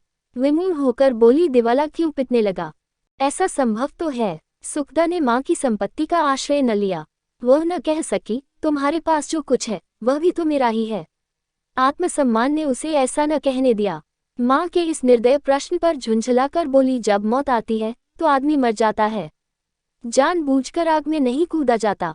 बातों बातों में माता को ज्ञात हो गया कि उनकी संपत्ति का वारिस आने वाला है। कन्या के भविष्य के विषय में उन्हें बड़ी चिंता हो गई थी। इस संवाद ने उस चिंता का शमन कर दिया। उन्होंने आनंद विह्वल होकर सुखदा को गले लगा लिया। भाग 5। अमरकांत ने अपने जीवन में माता के स्नेह का सुख न जाना था। जब उसकी माता का अवसान हुआ तब वह बहुत छोटा था। उस दूर अतीत की कुछ धुंधली सी और इसीलिए अत्यंत मनोहर और सुखद स्मृतियां शेष थीं। उसका वेदना में बाल रुदन सुनकर जैसे उसकी माता ने रेणुका देवी के रूप में स्वर्ग से आकर उसे गोद में उठा लिया। बालक अपना रोना धोना भूल गया और उस ममता भरी गोद में मुंह छिपाकर दैवी सुख लूटने लगा। अमरकांत नहीं करता रहता और माता उसे पकड़कर उसके आगे मेवे और मिठाइयां रख देती। उसे इनकार न करते बनता। वह देखता माता उसके लिए कभी कुछ पका रही है, कभी कुछ, और उसे खिलाकर कितनी प्रसन्न होती है, तो उसके हृदय में श्रद्धा की एक लहर सी उठने लगती है। वह कॉलेज से लौटकर सीधे रेणुका के पास जाता। वहां उसके लिए जलपान रखे हुए रेणुका उसकी बात जोहती रहती। प्रातः का नाश्ता भी वह वही करता। इस मात स्नेह से उसे तड़पती ही न होती थी। छुट्टियों के दिन वह प्रायः दिन भर रेणुका ही के यहाँ रहता। उसके साथ कभी कभी नैना भी चली जाती। वह खासकर पशु पक्षियों की क्रीड़ा देखने जाती थी। अमरकांत के कोष में स्नेह आया तो उसकी वह कृपणता जाती रही। सुखदा उसके समीप आने लगी। उसकी विलासिता से अब उसे उतना भय न रहा। रेणुका के साथ उसे लेकर वह सैर तमाशे के लिए भी जाने लगा। रेणुका 10वें 5वें उसे 10-20 रुपये जरूर दे देती। उसके सप्रेम आग्रह के सामने अमरकांत की एक न चलती। उसके लिए नए नए सूट बने, नए नए जूते आए, मोटरसाइकिल आई, सजावट के सामान आए। 5 ही 6 महीने में वह विलासिता का द्रोही, वह सरल जीवन का उपासक, अच्छा खास रईसजादा बन बैठा रईस जादव के भावों और विचारों से भरा हुआ उतना ही निर्बुद्ध और स्वार्थी। उसकी जेब में 10-20 रुपये हमेशा पड़े रहते। खुद खाता, मित्रों को खिलाता और एक की जगह 2 खर्च करता। वह अध्ययनशीलता जाती रही। ताश और चौसं में ज्यादा आनंद आता। हाँ, जलसों में उसे अब और अधिक उत्साह हो गया। वहां उसे कीर्ति लाभ का अवसर मिलता था। बोलने की शक्ति उसमें पहले भी बुरी न थी, अभ्यास से और भी परिमार्जित हो गई। दैनिक समाचार और सामयिक साहित्य से भी उसे रुचि थी, विशेषकर इसलिए कि रेणुका रोज रोज की खबरें उससे पढ़वा कर सुनती थी। दैनिक समाचार पत्रों के पढ़ने से अमरकांत के राजनैतिक ज्ञान का विकास होने लगा। देशवासियों के साथ शासक मंडल की कोई अनीति देखकर उसका खून खौल उठता था। जो संस्थाएं राष्ट्रीय उत्थान के लिए उद्योग कर रही थी, उनसे उसे सहानुभूति हो गई। वह अपने नगर की कांग्रेस कमेटी का मेंबर बन गया और उसके कार्यक्रम में भाग लेने लगा। एक दिन कॉलेज के कुछ छात्र देहातों की आर्थिक दशा की जांच पड़ताल करने निकले। सलीम और अमर भी चले। अध्यापक डॉक्टर शांति कुमार उनके नेता बनाए गए। कई गांवों की पड़ताल करने के बाद मंडली संध्याक समय लौटने लगी तो अमर ने कहा, मैंने कभी अनुमान न किया था कि हमारे कृषकों की दशा इतनी निराशाजनक है। सलीम बोला, तालाब के किनारे वह जो 4-5 घर मल्लाहों के थे, उनमें तो लोहे के 2-1 बर्तन के सिवा कुछ था ही नहीं। मैं समझता था देहातियों के पास अनाज की बखारें भरी होंगी, लेकिन यहाँ तो किसी घर में अनाज के मटके तक न थे। शांति कुमार बोले, सभी किसान इतने गरीब नहीं होते। बड़े किसानों के घर में बखारें भी होती है, लेकिन ऐसे किसान गांव में 2-4 से ज्यादा नहीं होते। अमरकांत ने विरोध किया, मुझे तो इन गांवों में एक भी ऐसा किसान न मिला और महाजन और अमले इन्हीं गरीबों को चूसते हैं। मैं चाहता हूं उन लोगों को, इन बेचारों पर दया भी नहीं आती। शांति कुमार ने मुस्कुराकर कहा, दया और धर्म की बहुत दिनों परीक्षा हुई और ये दोनों हल्के पड़े। अब तो न्याय परीक्षा का युग है। शांति कुमार की अवस्था कोई 35 की थी। गोरे चिट्टे रूपवान आदमी थे। वेशभूषा अंग्रेजी थी और पहली नजर में अंग्रेज ही मालूम होते थे, क्योंकि उनकी आंखें नीली थीं और बाल भी भूरे थे। ऑक्सफोर्ड से डॉक्टर की उपाधि प्राप्त कर लाए थे। विवाह के कट्टर विरोधी, स्वतंत्रता प्रेम के कट्टर भक्त, बहुत ही प्रसन्न मुख, सहृदय, सेवाशील व्यक्ति थे। मजाक का कोई अवसर पाकर न चूकते थे। छात्रों से मित्र भाव रखते थे। राजनैतिक आंदोलनों में खूब भाग लेते पर गुप्त रूप से, खुले मैदान में न आते। हाँ, सामाजिक क्षेत्र में खूब गरजते थे। अमरकांत ने करुण स्वर में कहा, मुझे तो उस आदमी की सूरत नहीं भूलती जो 6 महीने से बीमार पड़ा था और 1 पैसे की भी दवा न ली थी। इस दशा में जमींदार ने लगान की डिग्री करा ली और जो कुछ घर में था नीलाम करा लिया। बैल तक बिकवा लिए। ऐसे अन्याय संसार की नियमता कोई चेतन शक्ति है? मुझे तो इसमें संदेह हो रहा है। तुमने देखा नहीं सलीम, गरीब के बदन पर चित्रे तक न थे। उसकी वृद्धा माता कितना अटठट कर रोती थी। सलीम की आंखों में आंसू थे। बोला, तुमने रुपये दिए तो बुढ़िया कैसे तुम्हारे पैरों पर गिर पड़ी? मैं तो अलग मुंह फेर कर रो रहा था। मंडली यूं ही बातचीत करती चली जाती थी। अब पक्की सड़क मिल गई थी। दोनों तरफ ऊंचे वृक्षों ने मार्ग को अंधेरा कर दिया था। सड़क के दाहिने बाएं नीचे ऊख, अरहर आदि के खेत खड़े थे। थोड़ी थोड़ी दूर पर 2-1 मजूर या राहगीर मिल जाते थे। सहसा एक वृक्ष के नीचे 10-12 स्त्री पुरुष सशंकित भाव से दुबके हुए दिखाई दिए। सब के सब सामने वाले अरहर के खेत की ओर ताकते और आपस में कन्फुसकियां कर रहे थे। अरहर के खेत की मेड़ पर 2 गोरे सैनिक हाथ में बेत लिए अकड़े खड़े थे। छात्र मंडली को कौतूहल हुआ। सलीम ने एक आदमी से पूछा, क्या माजरा है, तुम लोग क्यों जमा हो? अचानक अरहर के खेत की ओर से किसी औरत का चीत्कार सुनाई पड़ा। छात्र वर्ग अपने डंडे संभाल कर खेत की तरफ लपका। परिस्थिति उनकी समझ में आ गई थी। एक गोरे सैनिक ने आंखें निकालकर छड़ी दिखाते हुए कहा, भाग जाओ, नहीं हम ठोकर मारेगा। इतना उसके मुंह से निकलना था कि डॉक्टर शांति कुमार ने लपक कर उसके मुंह पर घूंसा मारा। सैनिक के मुंह पर घूंसा पड़ा, तिलमिला उठा पर था, घूंसेबाजी में मंजा हुआ। घूंसे का जवाब जो दिया तो डॉक्टर साहब गिर पड़े। उसी वक्त सलीम ने अपनी हाकी स्टिक उस गोरे के सिर पर जमाई। वह चौंधिया गया, जमीन पर गिर पड़ा और जैसे मूर्छित हो गया। दूसरे सैनिक को अमर और एक दूसरे छात्र ने पीटना शुरू कर दिया था, पर वह इन दोनों युवकों पर भारी था। सलीम इधर से फुर्सत पाकर उस पर लपका। 1 के मुकाबले में 3 हो गए। सलीम की स्टिक ने इस सैनिक को भी जमीन पर सुला दिया। इतने में अरहर के पौधों को चीरता हुआ तीसरा गोरा आ पहुंचा। डॉक्टर शांति कुमार संभल कर उस पर लपके ही थे कि उसने रिवाल्वर निकलकर दाग दिया। डॉक्टर साहब जमीन पर गिर पड़े। अब मामला नाजुक था। तीनों छात्र डॉक्टर साहब को संभालने लगे। ये भय भी लगा हुआ था कि वह दूसरी गोली न चला दे। सबके प्राण नहों में समाये हुए थे। मजूर लोग अभी तक तो तमाशा देख रहे थे, मगर डॉक्टर साहब को गिरते देख उनके खून में भी जोश आया। भय की भांति साहस भी संक्रामक होता है। सबके सब अपनी लकड़ियां संभालकर गोरे पर दौड़े। गोरे ने रिवाल्वर दागी पर निशाना खाली गया। इसके पहले कि वह तीसरी गोली चलाए, उस पर डंडों की वर्षा होने लगी और एक क्षण में वह भी आहत होकर गिर पड़ा। खैरियत ये हुई कि जख्म डॉक्टर साहब की जांघ में था।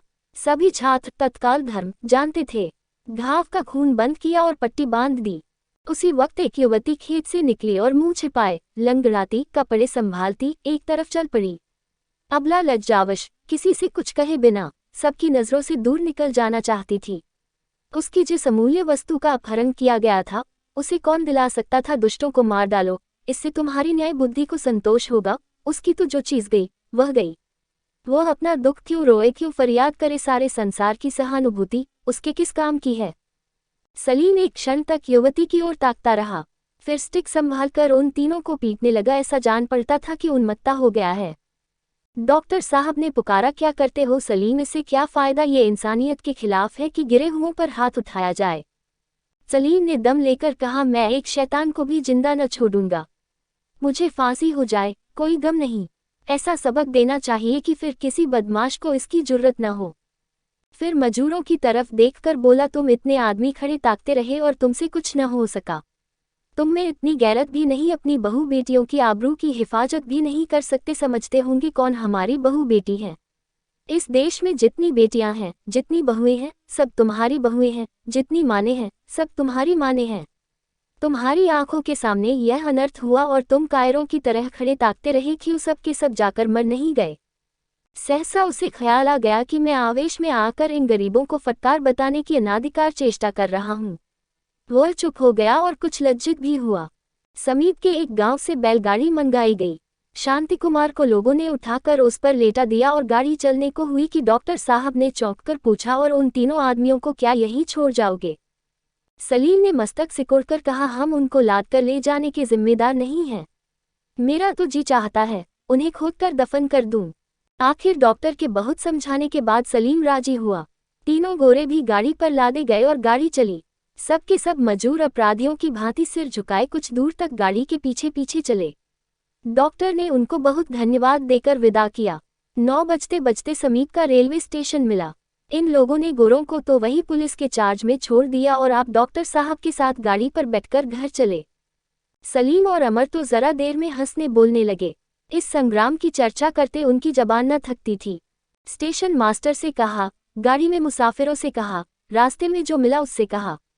सलीम तो अपने साहस और शौर्य की खूब डींगे मारता था, मानो कोई किला जीत आया है और जनता को चाहिए कि उसे मुकुट पहनाए, उसकी गाड़ी खींचे, उसका जुलूस निकाले। किंतु अमरकांत चुपचाप डॉक्टर साहब के पास बैठा हुआ था।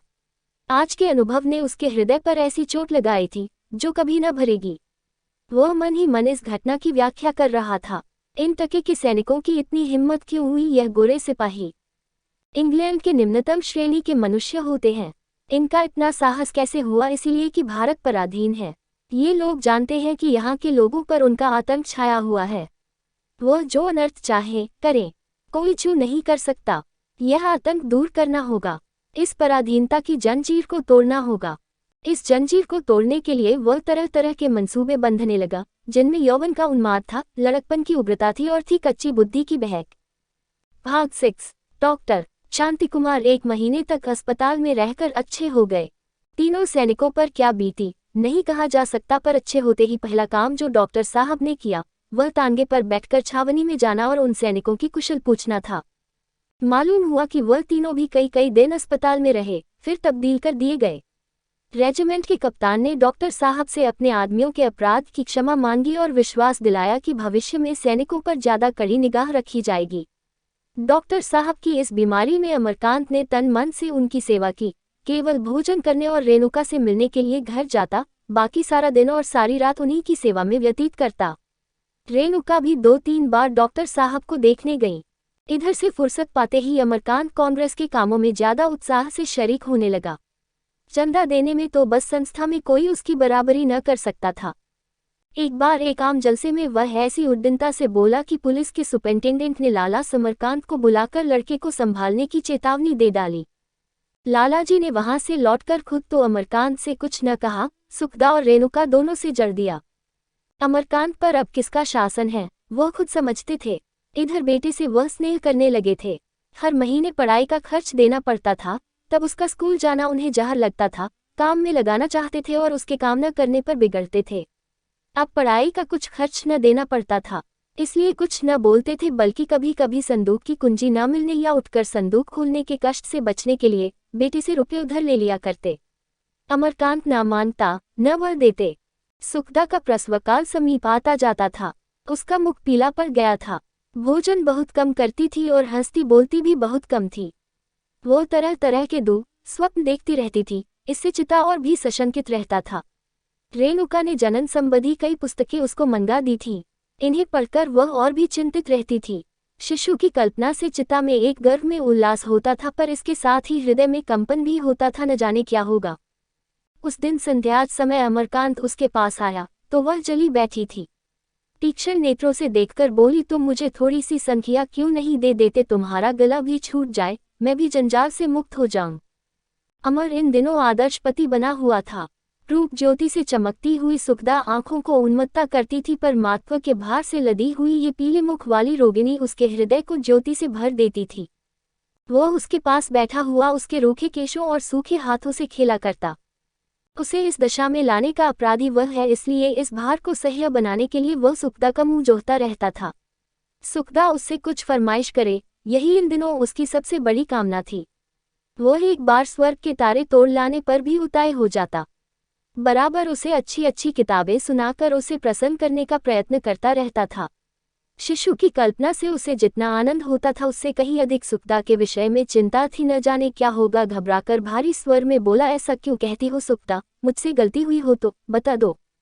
सुखदा लेटी हुई थी, तकिए के सहारे टेक लगाकर बोली, तुम आम जलसों में कड़ी कड़ी स्पीचें देते फिरते हो, इसका इसके सिवा और क्या मतलब है कि तुम पकड़े जाओ और अपने साथ घर को भी ले डूबो।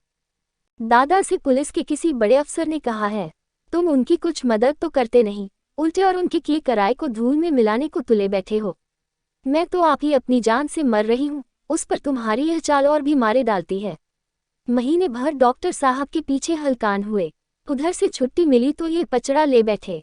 क्या तुमसे शांतिपूर्वक नहीं बैठा जाता? तुम अपने मालिक नहीं हो कि जिस राह चाहो जाओ। तुम्हारे पाँव में बेड़ियां हैं, क्या अब भी तुम्हारी आंखें नहीं खुलती? अमरकांत ने अपनी सफाई दी, मैंने तो कोई ऐसी स्पीच नहीं दी जो कड़ी कही जा सके। तो दादा झूठ कहते थे। इसका तो यह अर्थ है कि मैं अपना मुंह सी लूं। हाँ, तुम्हें अपना मुंह सीना पड़ेगा। दोनों एक क्षण भूमि और आकाश की ओर ताकते रहे। तब अमरकांत ने परास्त होकर कहा, अच्छी बात है, आज से अपना मुंह सी लूंगा। फिर तुम्हारे सामने ऐसी शिकायत आए तो मेरे कान पकड़ना। सुखदा नर्म होकर बोली, तुम नाराज होकर यह प्रण नहीं कर रहे हो, मैं तुम्हारी अप्रसन्नता से थर थर कांपती हूँ।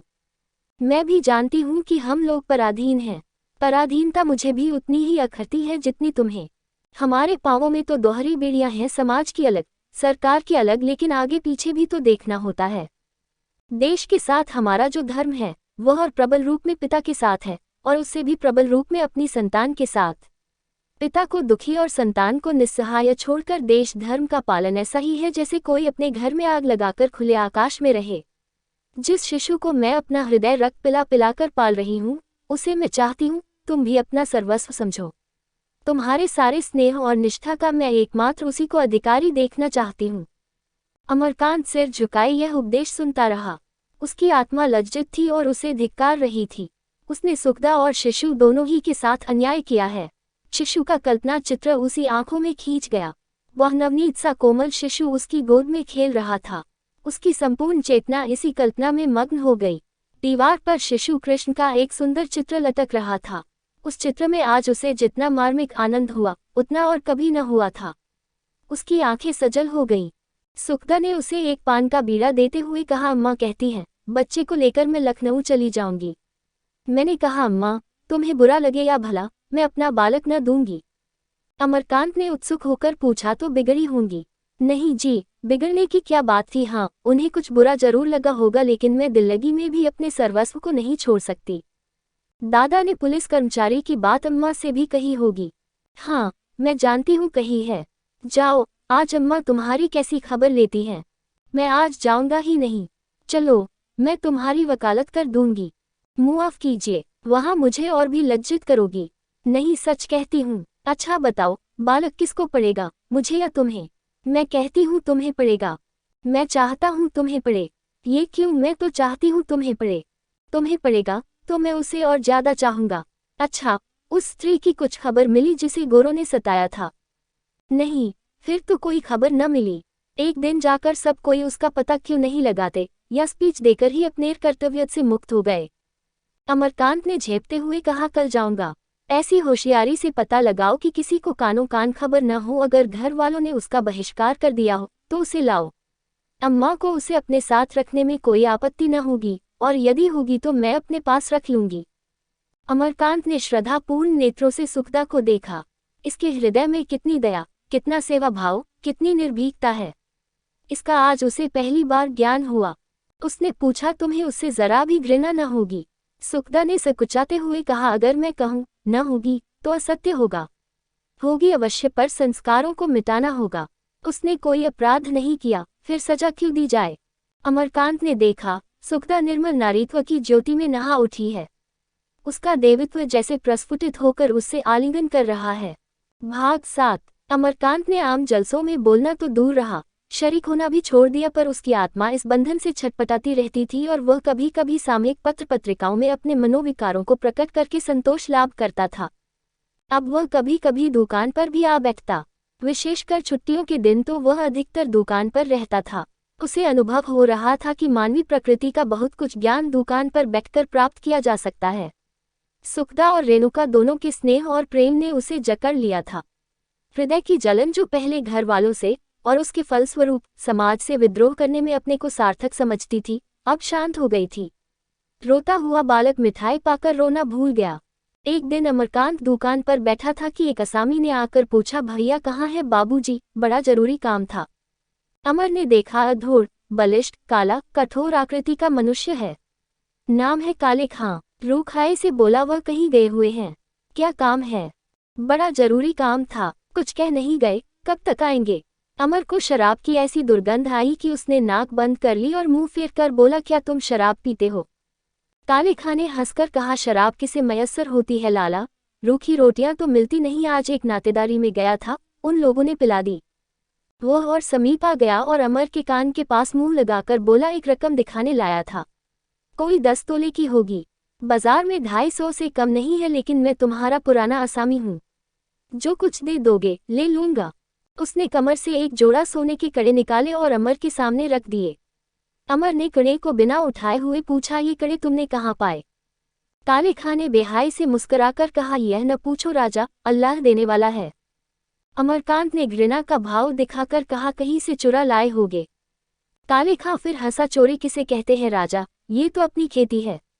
अल्लाह ने सबके पीछे हीला लगा दिया है। कोई नौकरी करके लाता है, कोई मजूरी करता है, कोई रोजगार करता है, देता सबको वही खुदा है। तो फिर निकलो रुपये, मुझे देर हो रही है। इन लाल पगड़ी वालों की बड़ी खातिर करनी पड़ती है भैया, नहीं एक दिन काम न चले। अमरकांत को यह व्यापार इतना जघन्य जान पड़ा कि जी में आया काले खां को दुत्कार दे। लाला समरकांत ऐसे समाज के शत्रुओं से व्यवहार रखते हैं, ये ख्याल करके उसके रोए खड़े हो गए।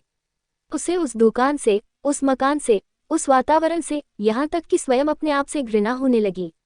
बोला, मुझे इस चीज की जरूरत नहीं है, इसे ले जाओ, नहीं मैं पुलिस में इत्तला कर दूंगा।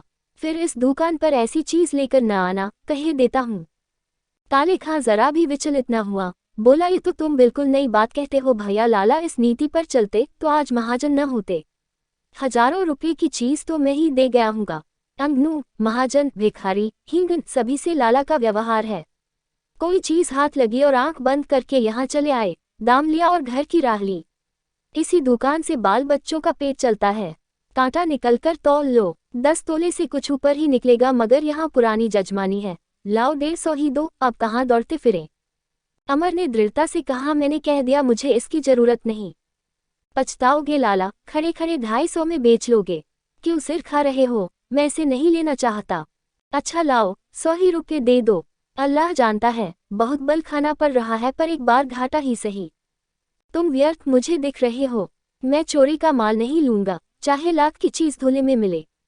तुम्हें चोरी करते शर्म भी नहीं आती? ईश्वर ने हाथ पांव दिए हैं, खासे मोटे ताजे आदमी हो, मजदूरी क्यों नहीं करते? दूसरों का माल उड़ाकर अपनी दुनिया और आखिरत दोनों खराब कर रहे हो। ताले खां ने ऐसा मुंह बनाया मानो ऐसी बकवास बहुत सुन चुका है, और बोला तो तुम्हें नहीं लेना है? नहीं, 50 देते हो, एक कौड़ी नहीं। ताले खां ने कड़े उठाकर कमर में रख लिए और दुकान के नीचे उतर गया, पर एक क्षण में फिर लौटकर बोला, अच्छा 30 रुपये ही दे दो। अल्लाह जानता है, पगड़ी वाले आधा ले लेंगे। अमरकांत ने उसे धक्का देकर कहा, निकल जा यहाँ से सुअर, मुझे क्यों हैरान कर रहा है। ताले खां चला गया तो अमर ने उस जगह को झाड़ू से साफ कराया और अगरबत्ती जलाकर रख दी। उसे अभी तक शराब की दुर्गंध आ रही थी। आज उसे अपने पिता से जितनी अभक्ति हुई उतनी कभी न हुई थी। उस घर की वायु तक उसे दूषित लगने लगी। पिता के हाथकंडों से वह कुछ कुछ परिचित तो था, पर उनका इतना पतन हो गया है, इसका प्रमाण आज ही मिला। उसने मन में निश्चय किया, आज पिता से इस विषय में खूब अच्छी तरह शास्त्रार्थ करेगा। उसने खड़े होकर अधीर नेत्रों से सड़क की ओर देखा। लालाजी का पता न था। उसके मन में आया, दुकान बंद करके चला जाए और जब पिताजी आ जाए तो साफ साफ कह दे, मुझसे यह व्यापार न होगा। वह दुकान बंद करने ही जा रहा था कि एक बुढ़िया लाठी टेकती हुई आकर सामने खड़ी हो गई और बोली, लाला नहीं है क्या बेटा? बुढ़िया के बाल सन हो गए थे, देह की हड्डियां तक सूख गई थीं। जीवन यात्रा के उस स्थान पर पहुंच गई थी जहां से उसका आकार मात्र दिखाई देता था, मानो दो एक क्षण में वह दृश्य हो जाएगी। अमरकांत के जी में पहले तो आया कि कह दे, लाला नहीं है। वह आए तब आना, लेकिन बुढ़िया के पिचके हुए मुख पर ऐसी करुण याचना, ऐसी शून्य निराशा छाई हुई थी कि उसे उस पर दया आ गई। बोला, लालाजी से क्या काम है? वह तो कहीं गए हुए हैं। बुढ़िया ने निराश होकर कहा, तो कोई हरज नहीं बेटा, मैं फिर आ जाऊंगी। अमरकांत ने नम्रता से कहा, अब आते ही होंगे माता, ऊपर चली जाओ। दुकान की कुर्सी ऊंची थी, 3 सीढ़ियां चढ़नी पड़ती थीं। बुढ़िया ने पहली पट्टी पर पांव रखा, पर दूसरा पांव ऊपर न उठा सकी, पैरों में इतनी शक्ति न थी। अमर ने नीचे आकर उसका हाथ पकड़ लिया और उसे सहारा देकर दुकान पर चढ़ा दिया। बुढ़िया ने आशीर्वाद देते हुए कहा, तुम्हारी बड़ी उम्र हो बेटा, मैं यही डरती हूँ कि लाला देर में आए और अंधेरा हो गया तो मैं घर कैसे पहुंचूंगी? रात को कुछ नहीं सूझता बेटा। तुम्हारा घर कहाँ है माता? बुढ़िया ने ज्योतिहीन आंखों से उसके मुख की ओर देखकर कहा, गोवर्धन की सराय पर रहती हूँ बेटा। तुम्हारे और कोई नहीं है? सब है भैया, बेटे हैं, पोते हैं, बहुएं हैं, पोतों की बहुएं हैं, पर जब अपना कोई नहीं तो किस काम का नहीं लेते मेरी सुध? न सही है तो अपने, मर जाऊंगी तो मिट्टी तो ठिकाने लगा देंगे, तो वह लोग तुम्हें कुछ देते नहीं। बुढ़िया ने स्नेह मिले हुए गर्व से कहा, मैं किसी के आश्रय भरोसे नहीं हूँ बेटा, जीते रहे मेरा लाला समरकांत, वह मेरी परवरिश करते हैं। तब तो तुम बहुत छोटे थे भैया, जब मेरा सरदार लाला का चपरासी था। इसी कमाई में खुदा ने कुछ ऐसी बरकत दी कि घर द्वार बना, बाल बच्चों का ब्याह गौना हुआ, 4 पैसे हाथ में हुए। थे तो 5 रुपए के प्यादे, पर कभी किसी से दबे नहीं, किसी के सामने गर्दन नहीं झुकाई। जहां लाला का पसीना गिरे वहां अपना खून बहाने को तैयार रहते थे। आधी रात, पिछली रात, जब बुलाया हाजिर हो गए।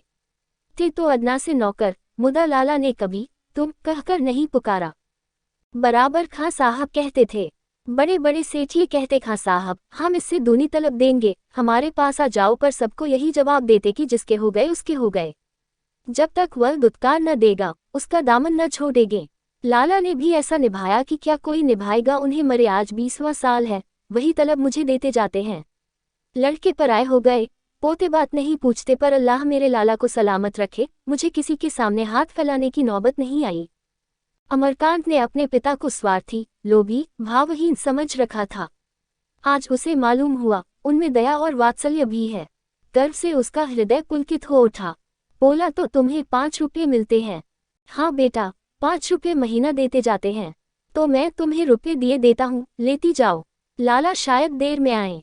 वृद्धा ने कानों पर हाथ रखकर कहा, नहीं बेटा, उन्हें आ जाने दो। लठियां टेकती चली जाऊंगी, अब तो यही आंख रह गई है, इसमें हर्ज क्या है? मैं उनसे कह दूंगा पठानन रुपये ले गई, अंधेरे में कहीं गिर गिरा पड़ोगी। नहीं बेटा, ऐसा काम नहीं करती जिसमें पीछे से कोई बात पैदा हो।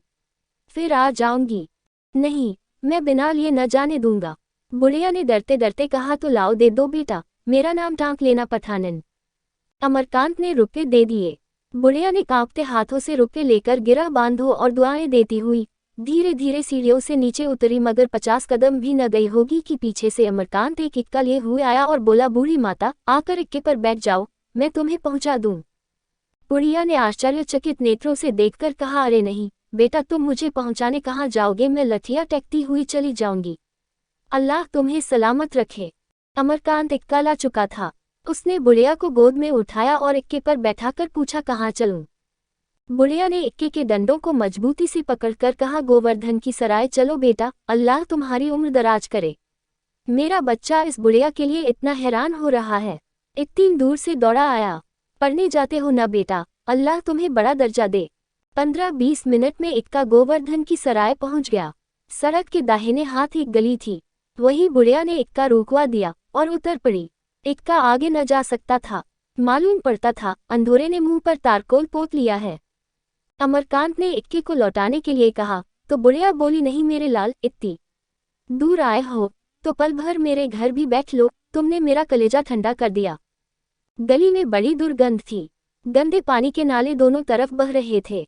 घर प्रायः सभी कच्चे थे, गरीबों का मोहल्ला था। शहरों के बाजारों और गलियों में कितना अंतर है, एक फूल है सुंदर स्वच्छ सुगंध में, दूसरी जड़ है कीचड़ और दुर्गंध से भरी टेढ़ी मेढ़ी, लेकिन क्या फूल को मालूम है कि उसकी हस्ती जड़ से है। बुढ़िया ने एक मकान के सामने खड़े होकर धीरे से पुकारा, सकीना। अंदर से आवाज आई, आती हूँ अम्मा, इतनी देर कहाँ लगाई। एक क्षण में सामने का द्वार खुला और एक बालिका हाथ में मिट्टी के तेल की कुप्पी लिए द्वार पर खड़ी हो गई। अमरकांत बुढ़िया के पीछे खड़ा था, उस पर बालिका की निगाह न पड़ी, लेकिन बुढ़िया आगे बढ़ी तो सकीना ने अमर को देखा। तुरंत ओढ़नी में मुंह छिपाती हुई पीछे हट गई और धीरे से पूछा, ये कौन है अम्मा। बुढ़िया ने कोने में अपनी लकड़ी रख दी और बोली, लाला का लड़का है, मुझे पहुंचाने आया है। ऐसा नेक शरीफ लड़का तो मैंने देखा ही नहीं। उसने अब तक का सारा वृतांत अपने आशीर्वादों से भरी भाषा में कह सुनाया और बोली, आंगन में खाद डाल दे बेटी, जरा बुला लूं, थक गया होगा। सकीना ने एक टूटी सी खाट आंगन में डाल दी और उस पर एक सड़ी सी चादर बिछाती हुई बोली, इस खटोले पर क्या बिठाओगी अम्मा, मुझे तो शर्म आती है। बुढ़िया ने जरा कड़ी आंखों से देखकर कहा, शर्म की क्या बात है, इसमें हमारा हाल क्या इनसे छिपा है। उसने बाहर जाकर अमरकांत को बुलाया। द्वार एक पर्दे की दीवार में था, उस पर एक टाट का गटा पुराना पर्दा पड़ा हुआ था। द्वार के अंदर कदम रखते ही एक आंगन था जिसमें मुश्किल से 2 खटोले पड़ सकते थे। सामने खपराल का एक नीचा सायबान था और सायबान के पीछे एक कोठरी थी जो इस वक्त अंधोरी पड़ी हुई थी। सायबान में एक किनारे चूल्हा बना हुआ था और टीन और मिट्टी के 2-4 बर्तन, एक घड़ा और एक मटका रखे हुए थे। चूल्हे में आग जल रही थी और तवा रखा हुआ था। अमर ने खाट पर बैठते हुए कहा, ये घर तो बहुत छोटा है, इसमें गुजर कैसे होती है। बुढ़िया खाट के पास जमीन पर बैठ गई और बोली, बेटा अब तो 2 ही आदमी हैं। नहीं, इसी घर में एक पूरा कुनबा रहता था। मेरे 2 बेटे, 2 बहुएं, उनके बच्चे, सब इसी घर में रहते थे। इसी में सबों के शादी ब्याह हुए और इसी में सब मर भी गए। उस वक्त यह ऐसा गुलजार लगता था कि तुमसे क्या कहूँ, अब मैं हूँ और मेरी यह पोती है और सबको अल्लाह ने बुला लिया, पकाते हैं और पड़े रहते हैं। तुम्हारे पठान के मरते ही घर में जैसे झाड़ू फिर गई। अब तो अल्लाह से यही दुआ है कि मेरे जीते जी ये किसी भले आदमी के पाले पड़ जाए, तब अल्लाह से कहूंगी कि अब मुझे उठा लो। तुम्हारे यार दोस्त तो बहुत होंगे बेटा, अगर शर्म की बात न समझो तो किसी से जिक्र करना, कौन जाने तुम्हारे ही हीले से कहीं बातचीत ठीक हो जाए। सकीना कुर्ता पाजामा पहने, ओढ़नी से माथा छिपाए सायबान में खड़ी थी। बुढ़िया ने जो ही उसकी शादी की चर्चा छेड़ी, वह चूल्हे के पास जा बैठी और आटे को अंगुलियों से गोदने लगी। वह दिल में झुंझला रही थी कि अम्मा क्यों इनसे मेरा दुखड़ा ले बैठी, किससे कौन बात कहनी चाहिए, कौन बात नहीं, इसका इन्हें जरा भी लिहाज नहीं। जो एरा गरा आ गया उसी से शादी का पचड़ा गाने लगी और सब बातें गईं, बस एक शादी रह गई। उसे क्या मालूम कि अपनी संतान को विवाहित देखना बुढ़ापे की सबसे बड़ी अभिलाषा है। अमरकांत ने मन में मुसलमान मित्रों का सिंहावलोकन करते हुए कहा, मेरे मुसलमान दोस्त ज्यादा तो नहीं है, लेकिन जो 2-1 हैं उनसे मैं जिक्र करूंगा। वृद्धा ने चिंतित भाव से कहा, वह लोग धनी होंगे। हाँ, सभी खुशहाल हैं। तो भला धनी लोग गरीबों की बात क्यों पूछेंगे। हालांकि हमारे नबी का हुक्म है कि शादी ब्याह में अमीर गरीब का विचार न होना चाहिए, पर उनके हुक्म को कौन मानता है। नाम के मुसलमान, नाम के हिंदू रह गए हैं। न कहीं सच्चा मुसलमान नजर आता है, न सच्चा हिंदू। मेरे घर का तो तुम पानी भी न पियोगे बेटा, तुम्हारी क्या खातिर करूं। सकीना से, बेटी तुमने जो रुमाल काढ़ा है वह लाकर भैया को दिखाओ, शायद इन्हें पसंद आ जाए। और हमें अल्लाह ने किस लायक बनाया है। सकीना रसोई से निकली और एक ताक पर से सिगरेट का एक बड़ा सा बक्स उठा लाए और उसमें से वह रुमाल निकालकर सिर झुकाए झिझकती हुई बुढ़िया के पास आ रुमाल रख तेजी से चली गई। अमरकांत आंखें झुकाए हुए था पर सकीना को सामने देखकर आंखें नीची न रह सकी। एक रमणी सामने खड़ी हो तो उसकी ओर से मुंह फेर लेना कितनी भली बात है। सकीना का रंग सांवला था और रूपरेखा देखते हुए वह सुंदरी न कही जा सकती थी। अंग प्रत्यंग का गठन भी कभी वर्णित उपमाओं से मेल न खाता था, पर रंग रूप, चाल ढाल, शील संकोच इन सब ने मिलजुल कर उसे आकर्षक शोभा प्रदान कर दी थी। वह बड़ी बड़ी पलकों से आंखें छिपाए, देह चुराए, शोभा की सुगंध और ज्योति फैलाती हुई इस तरह निकल गई जैसे स्वप्न चित्र एक झलक दिखाकर मिट गया हो। अमरकांत ने रुमाल उठा लिया और दीपक के प्रकाश में उसे देखने लगा। कितनी सफाई से बेल बूटे बनाए गए थे, बीच में एक मोर का चित्र था। इस झोंपड़े में इतनी सुरुचि। चकित होकर बोला, ये तो खूबसूरत रुमाल है। माताजी सकीना काढ़ने के काम में बहुत होशियार मालूम होती है। बुढ़िया ने गर्व से कहा, ये सभी काम जानती है भैया, न जाने कैसे सीख लिया। मोहल्ले की 2-4 लड़कियां मदरसे पढ़ने जाती हैं, उन्हीं को काटते देखकर इसने सब कुछ सीख लिया। कोई मर्द घर में होता तो हमें कुछ काम मिल जाया करता। गरीबों के मोहल्ले में इन कामों की कौन कदर कर सकता है। तुम ये रुमाल लेते जाओ बेटा, एक बेकस की नजर है। अमर ने रुमाल को जेब में रखा तो उसकी आंखें भर आईं। उसका बस होता तो इसी वक्त 100-200 रुमालों की फरमाइश कर देता। फिर भी यह बात उसके दिल में जम गई। उसने खड़े होकर कहा, मैं इस रुमाल को हमेशा तुम्हारी दुआ समझूंगा। वादा तो नहीं करता, लेकिन मुझे यकीन है कि मैं अपने दोस्तों से आपको कुछ काम दिला सकूंगा। अमरकांत ने पहले पठानिन के लिए तुम का प्रयोग किया था। चलते समय तक वह तुम आप में बदल गया था। सुरुचि, सुविचार, सद्भाव, उसे यहाँ सब कुछ मिला। हाँ, उस पर विपन्नता का आवरण पड़ा हुआ था। शायद सकीना ने ये आप और तुम का विवेक उत्पन्न कर दिया था। अमर उठ खड़ा हुआ। बुढ़िया आंचल फैलाकर उसे दुआएं देती रही। भाग 8। अमरकांत 9 बजते लौटा तो लाला समरकांत ने पूछा, तुम दुकान बंद करके कहाँ चले गए थे? इसी तरह दुकान पर बैठा जाता है। अमर ने सफाई दी। बुढ़िया पठानिन रुपये लेने आई थी। बहुत अंधेरा हो गया था। मैंने समझा कहीं गिरा पड़े, इसलिए उसे घर तक पहुंचाने चला गया था। वह तो रुपये लेती ही न थी, पर जब बहुत देर हो गई तो मैंने रोकना उचित न समझा। कितने रुपये दिए? 5। लालाजी को कुछ धैर्य हुआ। और कोई असामी आया था? किसी से कुछ रुपये वसूल हुए? जी नहीं। आश्चर्य है। और तो कोई नहीं आया? हाँ, वही बदमाश काले खां सोने की एक चीज बेचने लाया था, मैंने लौटा दिया। समरकांत की त्योरियां बदली। क्या चीज थी? सोने के कड़े थे। 10 तोले बताता था। तुमने तौला नहीं? मैंने हाथ से छुआ तक नहीं।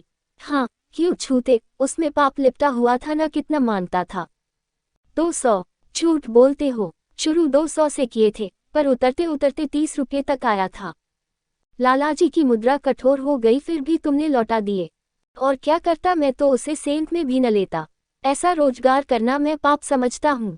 समरकांत क्रोध से विकृत होकर बोले, चुप रहो, शर्माते तो नहीं, ऊपर से बातें बनाते हो। 150 रुपये बैठे बैठाए मिलते थे, वह तुमने धर्म के घमंड में खो दिए। उस पर से करते हो।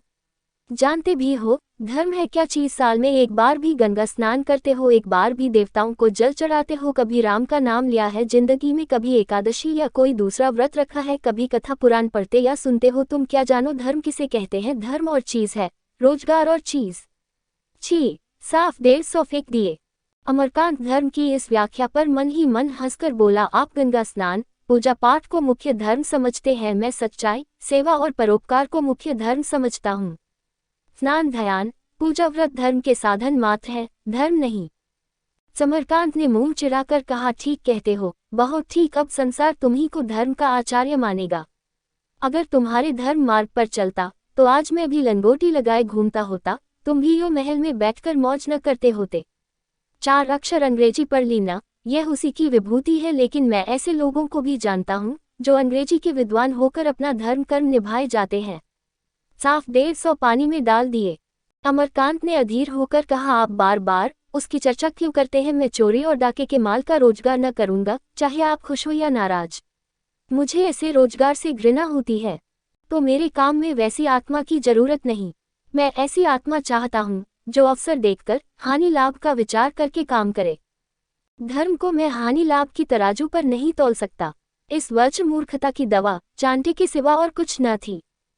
लालाजी खून का घूंट पीकर रह गए। अमर हष्टपुष्ट न होता तो आज उसे धर्म की निंदा करने का मजा मिल जाता। बोले, बस तुम ही तो संसार में एक धर्म के ठेकेदार रह गए हो और सब तो अधर्मी हैं। वही माल जो तुमने अपने घमंड में लौटा दिया, तुम्हारे किसी दूसरे भाई ने 2-4 रुपये कम बेच देकर ले लिया होगा। उसने तो रुपये कमाए, तुम नींबू नोन चाट कर रह गए। 150 रुपये तब मिलते हैं जब 150 थान कपड़ा या 150 बोरे चीनी बिक जाए। मुंह का कौर नहीं है, अभी कमाना नहीं पड़ा है, दूसरों की कमाई से चैन उड़ा रहे हो, तभी ऐसी बातें सूझती हैं।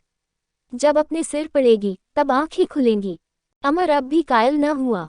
बोला, मैं कभी यह रोजगार न करूंगा। लालाजी को लड़के की मूर्खता पर क्रोध की जगह क्रोध मिश्रित दया आ गई।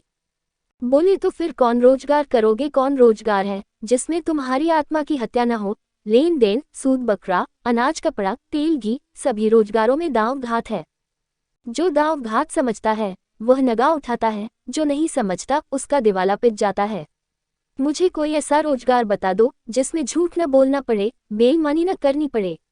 इतने बड़े बड़े हाकिम हैं, बताओ कौन घूस नहीं लेता? एक सीधी सी नकल लेने जाओ तो 1 रुपया लग जाता है।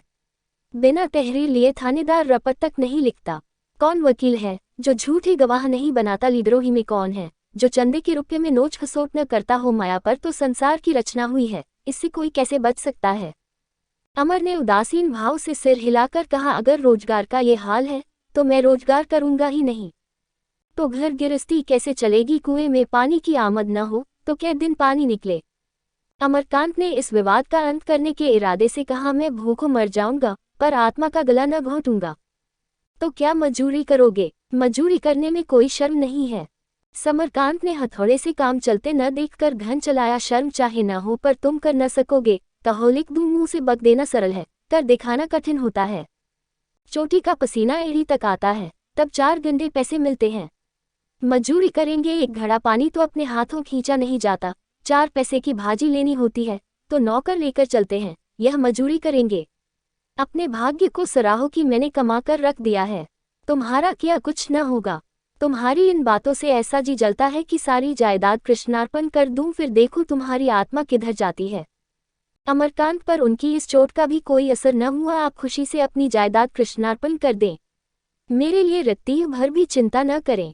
जिस दिन आप ये पुनीत कार्य करेंगे उस दिन मेरा सौभाग्य सूर्य उदय होगा।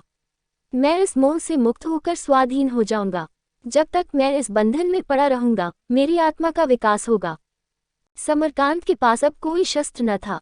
एक क्षण के लिए क्रोध ने उनकी व्यवहार बुद्धि को भ्रष्ट कर दिया। बोले, तो क्यों इस बंधन में पड़े हो? क्यों अपनी आत्मा का विकास नहीं करते? महात्मा ही हो जाओ, कुछ करके दिखाओ। तो जिस चीज की तुम कदर नहीं कर सकते वह मैं तुम्हारे गले नहीं मरना चाहता। ये कहते हुए वह ठाकुरद्वारे में चले गए, जहां इस समय आरती का घंटा बज रहा था। अमर इस चुनौती का जवाब न दे सका। वे शब्द जो बाहर न निकल सके उसके हृदय में फोड़े की तरह टीसने लगे। मुझ पर अपनी संपत्ति की धौंस जमाने चले हैं, चोरी का माल बेचकर, जुआरियों को 4 आने रुपये ब्याज पर रुपये देकर, गरीब मजूरों और किसानों को ठगकर तो रुपये जोड़े हैं। उस पर आपको इतना अभिमान है, ईश्वर न करे कि मैं उस धन का गुलाम बनूं। वह इन्हीं उगते धजना से भरे हुए विचारों में डूबा बैठा था कि नैना ने आकर कहा, दादा बिगड़ रहे थे भैया जी। अमरकांत के एकांत जीवन में नैना ही स्नेह और सांत्वना की वस्तु थी। अपना सुख दुख, अपनी विजय और पराजय, अपने मंसूबे और इरादे वह उसी से कहा करता था। यद्यपि सुखदा से अब उसे उतना विराग न था, अब उससे प्रेम भी हो गया था, पर नैना अब भी उसमें निकित्र थी।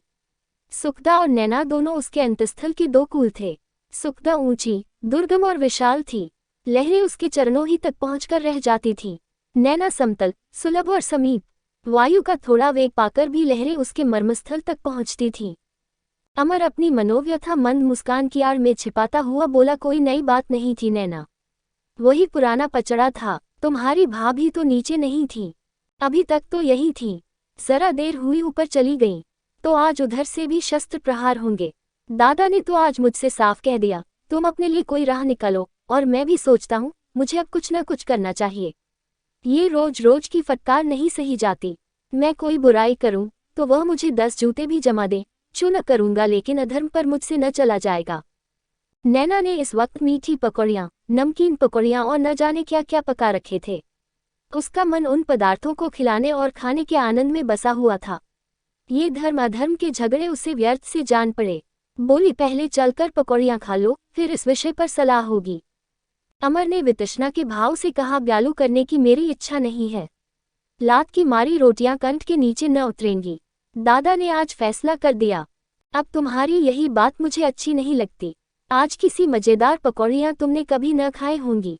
तुम न खाओगे तो मैं न खाऊंगी। नैना की इस दलील ने उसके इनकार को कई कदम पीछे धकेल दिया। तू मुझे बहुत दिक्कत करती है नैना, सच कहता हूँ मुझे बिल्कुल इच्छा नहीं है। चलकर थाल पर बैठो तो पकौड़ियाँ देखते ही टूट न पड़ो तो कहना। तू जाकर खा क्यों नहीं लेती? मैं एक दिन न खाने से मर तो न जाऊंगा। तो क्या मैं एक दिन न खाने से मर जाऊंगी? मैं निर्जला शिवरात्रि रखती हूँ, तुमने तो कभी व्रत नहीं रखा। नैना के आग्रह को टालने की शक्ति अमरकांत में न थी। लाला समरकांत रात को भोजन न करते थे, इसलिए भाई भावज बहन साथ ही खा लिया करते थे। अमर आंगन में पहुंचा तो नैना ने भाभी को बुलाया। सुखदा ने ऊपर ही से कहा, मुझे भूख नहीं है। मनावन का भार अमरकांत के सिर पड़ा। वो दबे पांव ऊपर गया। जी में डर रहा था कि आज मुआमला तूल खींचेगा, पर इसके साथ ही दृढ़ भी था। इस प्रश्न पर दबेगा नहीं। यह ऐसा मार्मिक विषय था जिस पर किसी प्रकार का समझौता हो ही न सकता था। अमरकांत की आहट पाते ही सुखदा संभल बैठी। उसके पीले मुख पर ऐसी करुण वेदना झलक रही थी कि एक क्षण के लिए अमरकांत चंचल हो गया। अमरकांत ने उसका हाथ पकड़कर कहा, चलो भोजन कर लो, आज बहुत देर हो गई। भोजन पीछे करूंगी, पहले मुझे तुमसे एक बात का फैसला करना है। तुम आज फिर दादाजी से लड़ पड़े। दादाजी से मैं लड़ पड़ा या उन्हीं ने मुझे अकारण डांटना शुरू किया? सुखदा ने दार्शनिक निरपेक्षता के स्वर में कहा, तो उन्हें डांटने का अवसर ही क्यों देते हो? मैं मानती हूँ कि उनकी नीति तुम्हें अच्छी नहीं लगती, मैं भी उसका समर्थन नहीं करती, लेकिन अब इस उम्र में तुम उन्हें नए रास्ते पर नहीं चला सकते। वह भी तो उसी रास्ते पर चल रहे हैं जिस पर सारी दुनिया चल रही है। तुमसे जो कुछ हो सके उनकी मदद करो। जब वह न रहेंगे उस वक्त अपने आदर्शों का पालन करना, तब कोई तुम्हारा हाथ न पकड़ेगा। इस वक्त तुम्हें अपने सिद्धांतों के विरुद्ध भी कोई बात करनी पड़े तो बुरा न मानना चाहिए। उन्हें कम से कम इतना संतोष तो दिला दो कि उनके पीछे तुम उनकी कमाई लुटाना दोगे। मैं आज तुम दोनों की बातें सुन रही थी, मुझे तो तुम्हारी ही ज्यादती मालूम होती थी। अमरकांत उसके प्रसव भार पर चिंता भार न लादना चाहता था, पर प्रसंग ऐसा आ पड़ा था कि वह अपने को निर्दोष ही करना आवश्यक समझता था। बोला, उन्होंने मुझसे साफ साफ कह दिया, तुम अपनी फिक्र करो। उन्हें अपना धन मुझसे ज्यादा प्यारा है। यही कांटा था जो अमरकांत के हृदय में चुभ रहा था। सुखदा के पास जवाब तैयार था, तुम्हें भी तो अपना सिद्धांत अपने बाप से ज्यादा प्यारा है। उन्हें तो मैं कुछ नहीं कहती। अब 60 बरस की उम्र में उन्हें उपदेश नहीं दिया जा सकता। कम से कम तुमको यह अधिकार नहीं है। तुम्हें धन काटता हो, लेकिन मनस्वी वीर पुरुषों ने सदैव लक्ष्मी की उपासना की है। संसार को पुरुषार्थियों ने ही भोगा है और हमेशा भोगेंगे। त्याग गृहस्थों के लिए नहीं है, सन्यासियों के लिए है। अगर तुम्हें त्यागव्रत लेना था तो विवाह करने की जरूरत न थी, सिर मुड़ाकर किसी साधु संत के चेले बन जाते, फिर मैं तुमसे झगड़ने न आती। अब ओखली में सिर डालकर तुम मूसलों से नहीं बच सकते। गृहस्थी के चरखे में पड़कर बड़े बड़ों की नीति भी स्खलित हो जाती है। कृष्ण और अर्जुन तक को एक नए तर्क की शरण लेनी पड़ी। अमरकांत ने इस ज्ञानोपदेश का जवाब देने की जरूरत न समझी। ऐसी दलीलों पर गंभीर विचार किया ही नहीं जा सकता था। बोला, तो तुम्हारी सलाह है कि सन्यासी हो जाऊं? सुखदा चिढ़ गई, अपनी दलीलों का यह अनादर न सह सकी। बोली, कायरों को इसके सिवाय और सूझ ही क्या सकता है? धन कमाना आसान नहीं है। व्यवसायों को जितनी कठिनाइयों का सामना करना पड़ता है, वह अगर सन्यासियों को झेलनी पड़े तो सारा सन्यास भूल जाए। किसी भले आदमी के द्वार पर जाकर पड़े रहने के लिए बल, बुद्धि, विद्या, साहस किसी की भी जरूरत नहीं। धनोपार्जन के लिए खून जलाना पड़ता है, मांस सुखाना पड़ता है। सहज काम नहीं है। धन कहीं पड़ा नहीं है कि जो चाहे बटोर लाए। अमरकांत ने उसी विनोदी भाव से कहा, मैं तो दादा को गद्दी पर बैठे रहने के सिवाय और कुछ करते नहीं देखता। और भी जो बड़े बड़े सेठ साहूकार हैं उन्हें भी फूलकर कुप्पा होते ही देखा है। रक्त और मांस तो मजदूर ही जलाते हैं, जिसे देखो कंकाल बना हुआ है। सुखदा ने कुछ जवाब न दिया। ऐसी मोटी अक्ल के आदमी से ज्यादा बकवास करना व्यर्थ था। नैना ने पुकारा, तुम क्या करने लगे? भैया आते क्यों नहीं? पकौड़ियाँ ठंडी हुई जाती हैं। सुखदा ने कहा, तुम जाकर खा क्यों नहीं लेते? बेचारी ने दिन भर तैयारियां की हैं। मैं तो तभी जाऊंगा जब तुम भी चलोगी। वादा करो कि फिर दादाजी से लड़ाई न करोगे। अमरकांत ने गंभीर होकर कहा, सुखदा, मैं तुमसे सत्य कहता हूँ, मैंने इस लड़ाई से बचने के लिए कोई बात उठा नहीं रखी। इन 2 सालों में मुझमें कितना परिवर्तन हो गया है, कभी कभी मुझे इस पर स्वयं आश्चर्य होता है। मुझे जिन बातों से घृणा थी वह सब मैंने अंगीकार कर ली, लेकिन अब उस सीमा पर आ गया हूँ कि जो भर भी आगे बढ़ा तो ऐसे गर्त में जा गिरूंगा जिसकी थाह नहीं है। उस सर्वनाश की ओर मुझे मत धकेलो। सुखदा को इस कथन में अपने ऊपर लांछन का आभास हुआ। इसे वह कैसे स्वीकार करती? बोली, इसका तो यही आशय है कि मैं तुम्हारा सर्वनाश करना चाहती हूँ। अगर अब तक मेरे व्यवहार का यही तत्व तुमने निकाला है तो तुम्हें इससे बहुत पहले मुझे विष दे देना चाहिए था।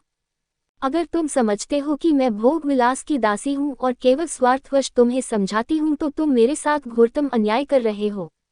मैं तुमको बता देना चाहती हूँ कि विलासिनी सुखदा अवसर पड़ने पर जितने कष्ट झेलने की सामर्थ्य रखती है उसकी तुम कल्पना भी नहीं कर सकते। ईश्वर वह दिन न लाए कि मैं तुम्हारे पतन का साधन बनूं। हाँ, जलने के लिए स्वयं चिता बनाना मुझे स्वीकार नहीं। मैं जानती हूँ कि तुम थोड़ी बुद्धि से काम लेकर अपने सिद्धांत और धर्म की रक्षा भी कर सकते हो और घर की तबाही को भी रोक सकते हो। दादाजी पढ़े लिखे आदमी हैं, दुनिया देख चुके हैं। अगर तुम्हारे जीवन में कुछ सत्य है तो उसका उन पर प्रभाव पड़े बगैर नहीं रह सकता। आए दिन की झौर से तुम उन्हें और भी कठोर बनाए देते हो। बच्चे भी मार से जिद्दी हो जाते हैं। बूढ़ों की प्रकृति कुछ बच्चों की सी होती है। बच्चों की भांति उन्हें भी तुम सेवा और भक्ति से ही अपना सकते हो। अमर ने पूछा, चोरी का माल खरीदा करूं? तभी नहीं, लड़ाई तो इसी बात पर हुई। तुम उस आदमी से कह सकते थे दादा आ जाएं तब लाना, और अगर वह न मानता उसे तत्काल रुपये की जरूरत थी। आप क्रम भी तो कोई चीज है, वह पाखंडियों का पाखंड है। तो मैं तुम्हारे निर्जीव आदर्शवाद को भी पाखंडियों का पाखंड समझती हूँ। 1 मिनट तक दोनों थके हुए योद्धाओं की भांति दम लेते रहे। तब अमरकांत ने कहा, नैना पुकार रही है। मैं तो तभी चलूंगी जब तुम वह वादा करोगे। अमरकांत ने अविचल भाव से कहा, तुम्हारी खातिर से कहो वादा कर लूं, पर मैं उसे पूरा नहीं कर सकता। यही हो सकता है कि मैं घर की किसी बात से सरोकार न रखूं। सुखदा निश्चयात्मक रूप से बोली, यह इससे कहीं अच्छा है कि रोज घर में लड़ाई होती रहे। जब तक इस घर में हो, इस घर की हानि लाभ का तुम्हें विचार करना पड़ेगा। अमर ने अकड़कर कहा, मैं आज इस घर को छोड़ सकता हूँ। सुखदा ने बम सा फेंका और मैं। अमर विस्मय से सुखदा का मुंह देखने लगा। सुखदा ने उसी स्वर में कहा, इस घर से मेरा नाता तुम्हारे आधार पर है। जब तुम इस घर में न रहोगे तो मेरे लिए यहाँ क्या रखा है? जहाँ तुम रहोगे वहीं मैं भी रहूंगी। अमर ने संशयात्मक स्वर में कहा, तुम अपनी माता के साथ रह सकती हो। माता के साथ क्यों रहूं? मैं किसी की आश्रित नहीं रह सकती। मेरा दुख सुख तुम्हारे साथ है। जिस तरह रखोगे उसी तरह रहूंगी। मैं भी देखूंगी तुम अपने सिद्धांतों के कितने पक्के हो। मैं प्रण करती हूँ कि तुमसे कुछ न मांगूंगी। तुम्हें मेरे कारण जरा भी कष्ट न उठाना पड़ेगा। मैं खुद भी कुछ पैदा कर सकती हूँ। थोड़ा मिलेगा, थोड़े में गुजर कर लेंगे। बहुत मिलेगा तो पूछना ही क्या। जब एक दिन हमें अपनी झोपड़ी बनानी ही है तो क्यों न अभी से हाथ लगा दें। तुम कुएं से पानी लाना, मैं चौका बर्तन कर लूंगी। जो आदमी एक महल में रहता है वह एक कोठरी में भी रह सकता है। फिर कोई धौंस तो न जमा सकेगा। अमरकांत पराभूत हो गया। उसे अपने विषय में तो कोई चिंता नहीं, लेकिन सुखदा के साथ वह यह अत्याचार कैसे कर सकता था। खिसियाकर बोला, वह समय अभी नहीं आया है। सुखदा, क्यों झूठ बोलते हो? तुम्हारे मन में यही भाव है और इससे बड़ा अन्याय तुम मेरे साथ नहीं कर सकते। कष्ट सहने में या सिद्धांत की रक्षा के लिए स्त्रियां कभी पुरुषों से पीछे नहीं रहीं। तुम मुझे मजबूर कर रहे हो कि और कुछ नहीं तो लांछन से बचने के लिए मैं दादाजी से अलग रहने की आज्ञा मांगूं। बोलो। अमर लज्जित होकर बोला, मुझे क्षमा करो सुखदा, मैं वादा करता हूँ कि दादाजी जैसा कहेंगे वैसा ही करूँगा। इसलिए कि तुम्हें मेरे विषय में संदेह है? नहीं, केवल इसलिए कि मुझमें अभी उतना बल नहीं है। इसी समय नैना आकर दोनों को पकौड़ियाँ खिलाने के लिए घसीट ले गई। सुखदा प्रसन्न थी, उसने आज बहुत बड़ी विजय पाई थी। अमरकांत छिपा हुआ था, उसके आदर्श और धर्म की आज परीक्षा हो गई थी और उसे अपनी दुर्बलता का ज्ञान हो गया था। ऊंट पहाड़ के नीचे आकर अपनी ऊंचाई देख चुका था। भाग 9। जीवन में कुछ सार है, अमरकांत को इसका अनुभव हो रहा है। वो एक शब्द भी मुंह से ऐसा नहीं निकालना चाहता जिससे सुखदा को दुख हो, क्योंकि वह गर्भवती है। उसकी इच्छा के विरुद्ध वह छोटी से छोटी बात भी नहीं कहना चाहता। वह गर्भवती है। उसे अच्छी अच्छी किताबें पढ़कर सुनाई जाती है रामायण, महाभारत और गीता से अब अमर को विशेष प्रेम है, क्योंकि सुखदा गर्भवती है। बालक के संस्कारों का सदैव ध्यान बना रहता है। सुखदा को प्रसन्न रखने की निरंतर चेष्टा की जाती है। उसे थिएटर, सिनेमा दिखाने में अब अमर को संकोच नहीं होता। कभी फूलों के गजरे आते हैं, कभी कोई मनोरंजन की वस्तु। सुबह शाम वह दुकान पर भी बैठता है। सभाओं की ओर उसकी रुचि नहीं है। वह पुत्र का पिता बनने जा रहा है। इसकी कल्पना से उसमें ऐसा उत्साह भर जाता है कि कभी कभी एकांत में नतमस्तक होकर कृष्ण के चित्र के सामने सिर झुका लेता है। सुखदा तप कर रही है। अमर अपने को नई जिम्मेदारियों के लिए तैयार कर रहा है। अब तक वह समतल भूमि पर था, बहुत संभल कर चलने की उतनी जरूरत न थी। अब वह ऊंचाई पर जा पहुंचा है, वहां बहुत संभल कर पांव रखना पड़ता है। लाला समरकांत भी आजकल बहुत खुश नजर आते हैं। बीसों ही बार अंदर आकर सुखदा से पूछते हैं, किसी चीज की जरूरत तो नहीं है। अमर पर उनकी विशेष कृपा दृष्टि हो गई है। उसके आदर्शवाद को वह उतना बुरा नहीं समझते। एक दिन काले खां को उन्होंने दुकान से खड़े खड़े निकाल दिया।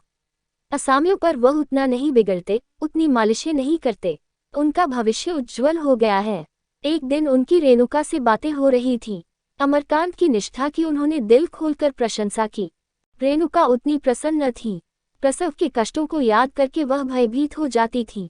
बोली, लालाजी, मैं तो भगवान से यही मनाती हूँ कि जब हंसाया है तो बीच में रुलाना मत। पहलौठी में बड़ा संकट रहता है, स्त्री का दूसरा जन्म होता है। समरकांत को ऐसी कोई शंका न थी। बोले, मैंने तो बालक का नाम सोच लिया है, उसका नाम होगा रेणुकांत। रेणुका आशंकित होकर बोली, अभी नाम वाम न रखिए, लालाजी इस संकट से उबर हो जाए तो नाम सोच लिया जाएगा। मैं सोचती हूँ दुर्गा पाठ बैठा दीजिए। इस मोहल्ले में एक दाई रहती है, उसे अभी से रख लिया जाए तो अच्छा हो।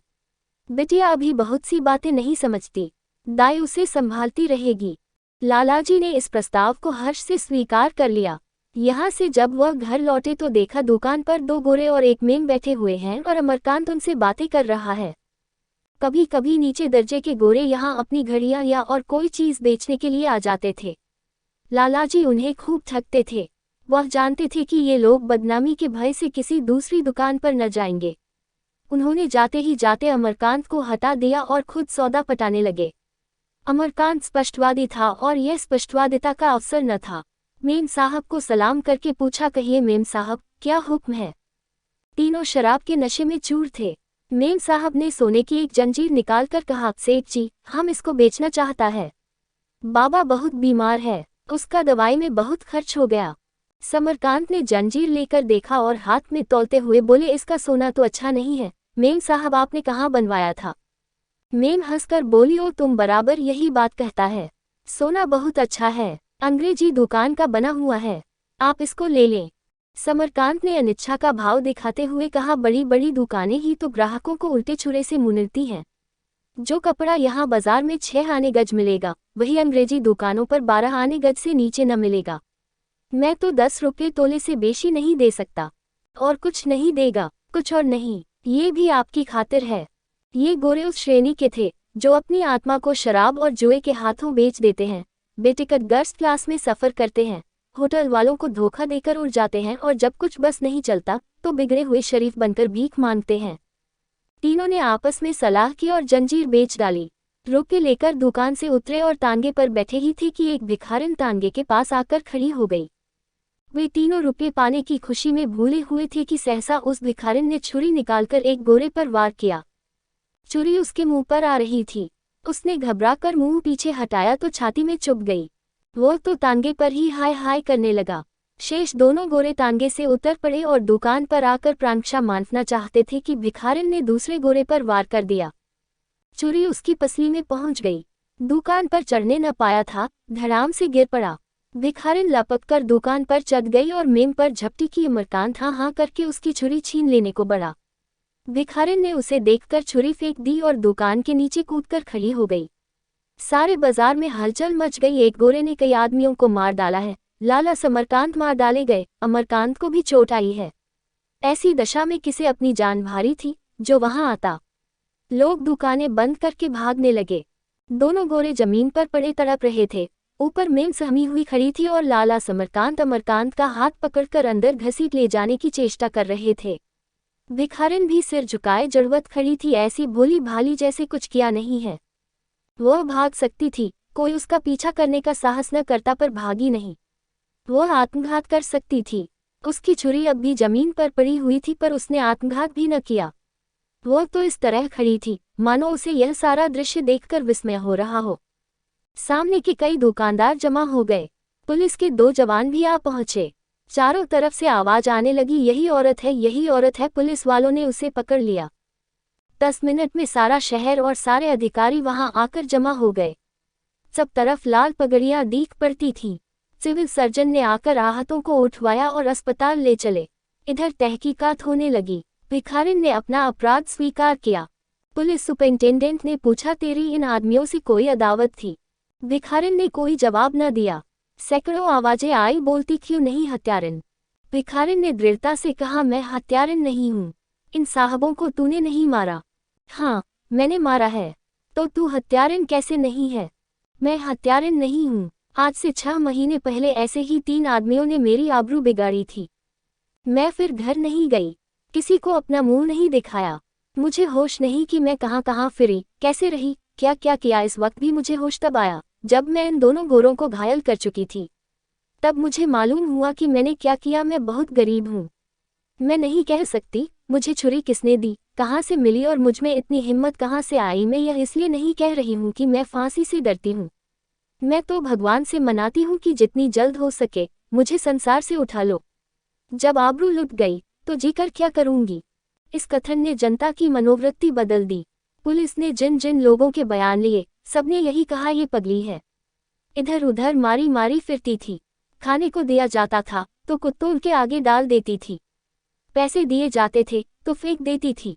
एक तांगे वाले ने कहा, ये बीच सड़क पर बैठी हुई थी, कितनी ही घंटी बजाए पर रास्ते से हटी नहीं।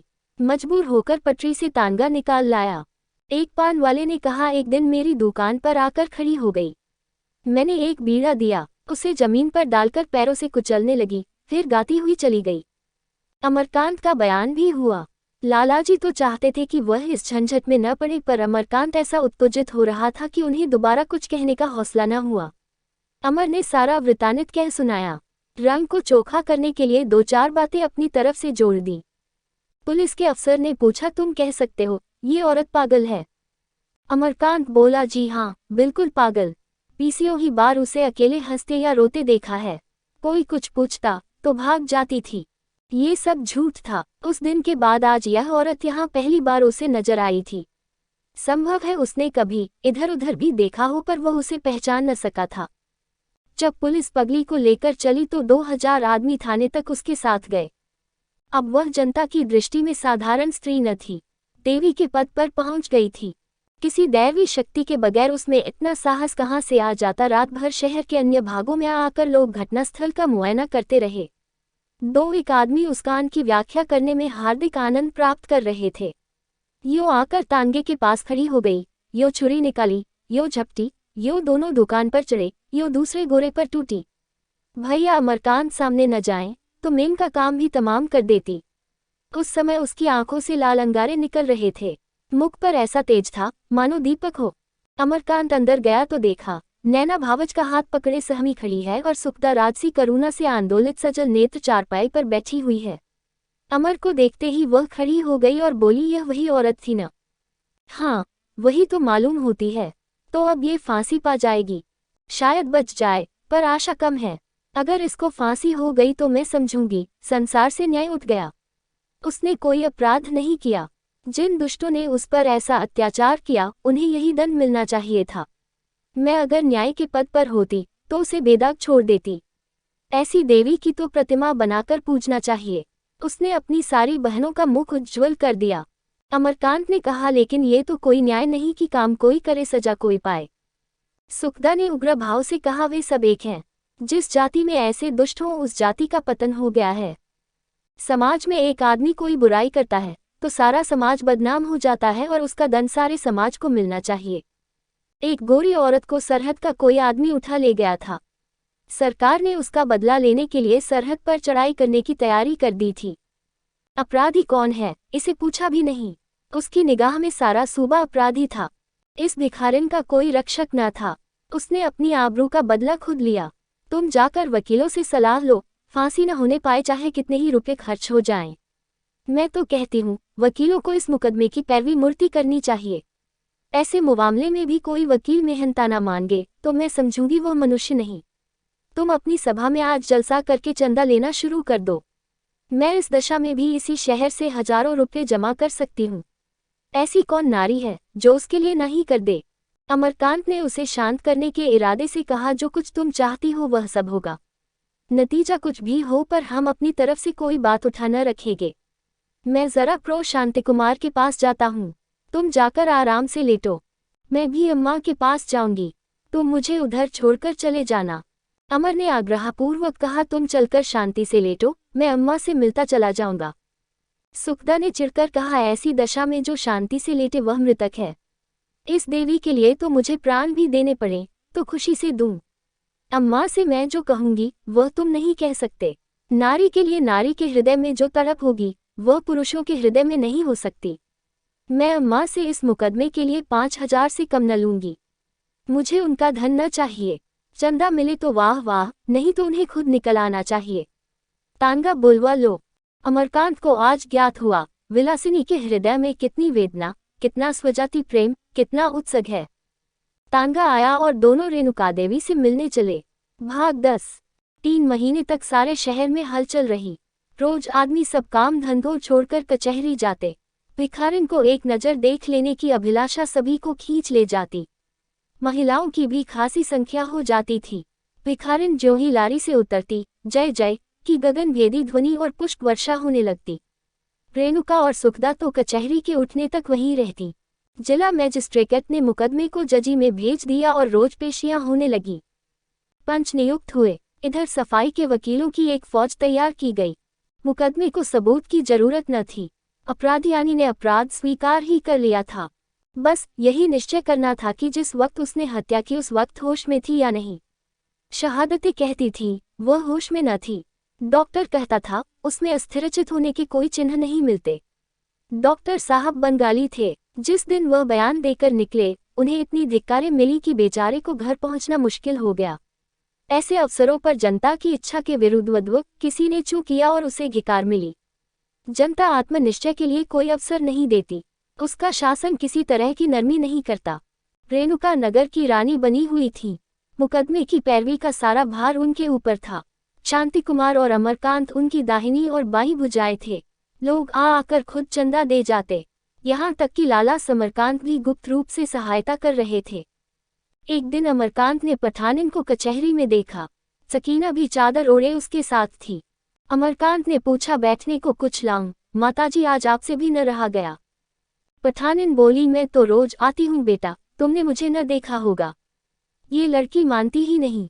अमरकांत को रूमाल की याद आ गई और वह अनुरोध भी याद आया जो बुढ़िया ने उससे किया था, पर इस हलचल में वह कॉलेज तक तो जा न पाता था, उन बातों का कहाँ से ख्याल रखता। बुढ़िया ने पूछा, मुकदमे में क्या होगा बेटा? वह औरत छूटेगी कि सजा हो जाएगी? सकीना उसके और समीप आ गई। अमर ने कहा, कुछ कह नहीं सकता माता, छूटने की कोई उम्मीद नहीं मालूम होती, मगर हम प्रीवी काउंसिल तक जाएंगे। पठानिन बोली, ऐसे मामले में भी जज सजा कर दे तो अंधेर है। अमरकांत ने आवेश में कहा, उसे सजा मिले चाहे रिहाई हो, पर उसने दिखा दिया कि भारत की दरिद्र औरतें भी अपनी आबरू की कैसे रक्षा कर सकती हैं। सकीना ने पूछा तो अमर से, पर दादी की तरफ मुंह करके हम दर्शन कर सकेंगे अम्मा? अमर ने तत्परता से कहा, हाँ दर्शन करने में क्या है, चलो पठानिन, मैं तुम्हें अपने घर की स्त्रियों के साथ बैठा दूं। वहां तुम उन लोगों से बातें भी कर सकोगी। पठानिन बोली, हाँ बेटा, पहले ही दिन से ये लड़की मेरी जान खा रही है। तुमसे मुलाकात ही न होती थी कि पूछूं। कुछ रुमाल बनाए थे, उनसे 2 रुपये मिले, वो दोनों रुपये तभी से संचित कर रखे हुए हैं। चंदा देगी, न हो तो तुम ही ले लो बेटा, औरतों को 2 रुपये देते हुए शर्म आएगी। अमरकांत गरीबों का त्याग देखकर भीतर ही भीतर लज्जित हो गया। वह अपने को कुछ समझने लगा था। जिधर निकल जाता जनता उसका सम्मान करती, लेकिन इन फाकिमुस्तों का यह उत्साह देखकर उसकी आंखें खुल गईं। बोला, चंदे की तो अब कोई जरूरत नहीं है अम्मा, रुपये की कमी नहीं है। तुम इसे खर्च कर डालना। हाँ, चलो मैं उन लोगों से तुम्हारी मुलाकात करा दूं। सकीना का उत्साह ठंडा पड़ गया। सिर झुकाकर बोली, जहाँ गरीबों के रुपए नहीं पूछे जाते, वहाँ गरीबों को कौन पूछेगा? वहाँ जाकर क्या करोगी? अम्मा आएगी तो यहीं से देख लेना। अमरकांत झेपता हुआ बोला, नहीं नहीं, ऐसी कोई बात नहीं है अम्मा, वहाँ तो एक पैसा भी हाथ फैलाकर लिया जाता है। गरीब अमीर की कोई बात नहीं है, मैं खुद गरीब हूँ। मैंने तो सिर्फ इस ख्याल से कहा था कि तुम्हें तकलीफ होगी। दोनों अमरकांत के साथ चली तो रास्ते में पठान ने धीरे से कहा, मैंने उस दिन तुमसे एक बात कही थी बेटा, शायद तुम भूल गए। अमरकांत ने शर्माते हुए कहा, नहीं नहीं, मुझे याद है, जरा आजकल इसी झंझट में पड़ा रहा। जो ही इधर से फुर्सत मिली मैं अपने दोस्तों से जिक्र करूंगा। अमरकांत दोनों स्त्रियों का रेणुका से परिचय करा के बाहर निकला तो प्रो शांति कुमार से मुठभेड़ हुई। प्रोफेसर ने पूछा, तुम कहाँ इधर उधर घूम रहे हो जी? किसी वकील का पता नहीं? मुकदमा पेश होने वाला है, आज मुलजिमा का बयान होगा, इन वकीलों से खुदा समझे, जरा सा इजलास पर खड़े क्या हो जाते हैं, गोया सारे संसार को उनकी उपासना करनी चाहिए। इससे कहीं अच्छा था कि दो एक वकीलों को मेहनताने पर रख लिया जाता। मूर्ति का काम बेगार समझा जाता है। इतनी बेदिली से पैरवी की जा रही है कि मेरा खून खौलने लगता है। नाम सब चाहते हैं, काम कोई नहीं करना चाहता। अगर अच्छी जिरह होती तो पुलिस के सारे गवाह उखड़ जाते, पर यह कौन करता? जानते हैं कि आज मुलजिमा का बयान होगा, फिर भी किसी को फिक्र नहीं। अमरकांत ने कहा, मैं एक एक को इत्तिला दे चुका, कोई न आए तो मैं क्या करूं? शांति कुमार, मुकदमा खत्म हो जाए तो एक एक की खबर लूंगा। इतने में लारी आती दिखाई दी। अमरकांत वकीलों को इत्ताला करने दौड़ा। दर्शक चारों ओर से दौड़ दौड़कर अदालत के कमरे में आ पहुंचे। भिखारिन लारी से उतरी और कटघरे के सामने आकर खड़ी हो गई। उसके आते ही हजारों की आंखें उसकी ओर उठ गईं, पर उन आंखों में एक भी ऐसी न थी जिसमें श्रद्धा न भरी हो। उसके पीले मुरझाए हुए मुख पर आत्मगौरव की ऐसी कांति थी जो कुत्सित दृष्टि के उठने के पहले ही निराश और पराभूत करके उसमें श्रद्धा को आरोपित कर देती थी। जज साहब सांवले रंग के नाटे चिकले वृहदाकार मनुष्य थे। उनकी लंबी नाक और छोटी छोटी आंखें अनायास ही मुस्कुराती मालूम देती थीं। पहले यह महाशय राष्ट्र के उत्साही सेवक थे और कांग्रेस के किसी प्रांतीय जलसे के सभापति हो चुके थे, पर इधर 3 साल से वह जज हो गए थे। अतः अब राष्ट्रीय आंदोलन से पृथक रहते थे, पर जानने वाले जानते थे कि वह अब भी पत्रों में नाम बदलकर अपने राष्ट्रीय विचारों का प्रतिपादन करते रहते हैं। उनके विषय में कोई शत्रु भी यह कहने का साहस नहीं कर सकता था कि वह किसी दबाव या भय से न्यायपथ से जौभर विचलित हो सकते हैं। उनकी यही न्यायपरता इस समय भिखारिन की रिहाई में बाधक हो रही थी। जज साहब ने पूछा, तुम्हारा नाम? भिखारिन ने कहा, भिखारिन। तुम्हारे पिता का नाम? पिता का नाम बताकर उन्हें कलंकित नहीं करना चाहती। घर कहाँ है? भिखारिन ने दो ही कंठ से कहा, पूछकर क्या कीजिएगा, आपको इससे क्या काम है? तुम्हारे ऊपर यह अभियोग है कि तुमने 3 तारीख को 2 अंग्रेजों को छुरी से ऐसा जख्मी किया कि दोनों उसी दिन मर गए। तुम्हें यह अपराध स्वीकार है? भिखारिन ने निशंक भाव से कहा, आप उसे अपराध कहते हैं, मैं अपराध नहीं समझती। तुम मारना स्वीकार करती हो। गवाहों ने झूठी गवाही थोड़े ही दी होगी। तुम्हें अपने विषय में कुछ कहना है? भिखारिन ने स्पष्ट स्वर में कहा, मुझे कुछ नहीं कहना है। अपने प्राणों को बचाने के लिए मैं कोई सफाई नहीं देना चाहती। मैं तो ये सोचकर प्रसन्न हूं कि जल्द जीवन का अंत हो जाएगा। मैं दीन अबला हूं। मुझे इतना ही याद है कि कई महीने पहले मेरा सर्वस्व लूट लिया गया और उसके लुट जाने के बाद मेरा जीना वृथा है। मैं उसी दिन मर चुकी। मैं आपके सामने खड़ी बोल रही हूं, पर इस देह में आत्मा नहीं है। उसे मैं जिंदा नहीं कहती जो किसी को अपना मुंह न दिखा सके। मेरे इतने भाई बहन व्यर्थ मेरे लिए इतनी दौड़ धूप और खर्च वर्च कर रहे हैं। कलंकित होकर जीने से मर जाना कहीं अच्छा है। मैं न्याय नहीं मानती, दया नहीं मानती, मैं केवल प्राणदंड मानती हूँ। हाँ, अपने भाई बहनों से इतनी विनती करूंगी कि मेरे मरने के बाद मेरी काया का निरादर न करना, उसे छूने से घिन मत करना, भूल जाना कि वह किसी अभागिन पतिता की लाश है। जीते जी मुझे जो चीज़ नहीं मिल सकती वह मुझे मरने के पीछे दे देना। मैं साफ कहती हूँ कि मुझे अपने किए पर रंज नहीं है, पछतावा नहीं है। ईश्वर न करे कि मेरी किसी बहन की ऐसी गति हो, लेकिन हो जाए तो उसके लिए इसके सिवाय कोई राह नहीं है। आप सोचते होंगे, अब यह मरने के लिए इतनी उतावली है तो अब तक जीती क्यों रही? इसका कारण मैं आपसे क्या बताऊं। जब मुझे होश आया और अपने सामने 2 आदमियों को तड़पते देखा तो मैं डर गई। मुझे कुछ सूझ ही न पड़ा कि मुझे क्या करना चाहिए।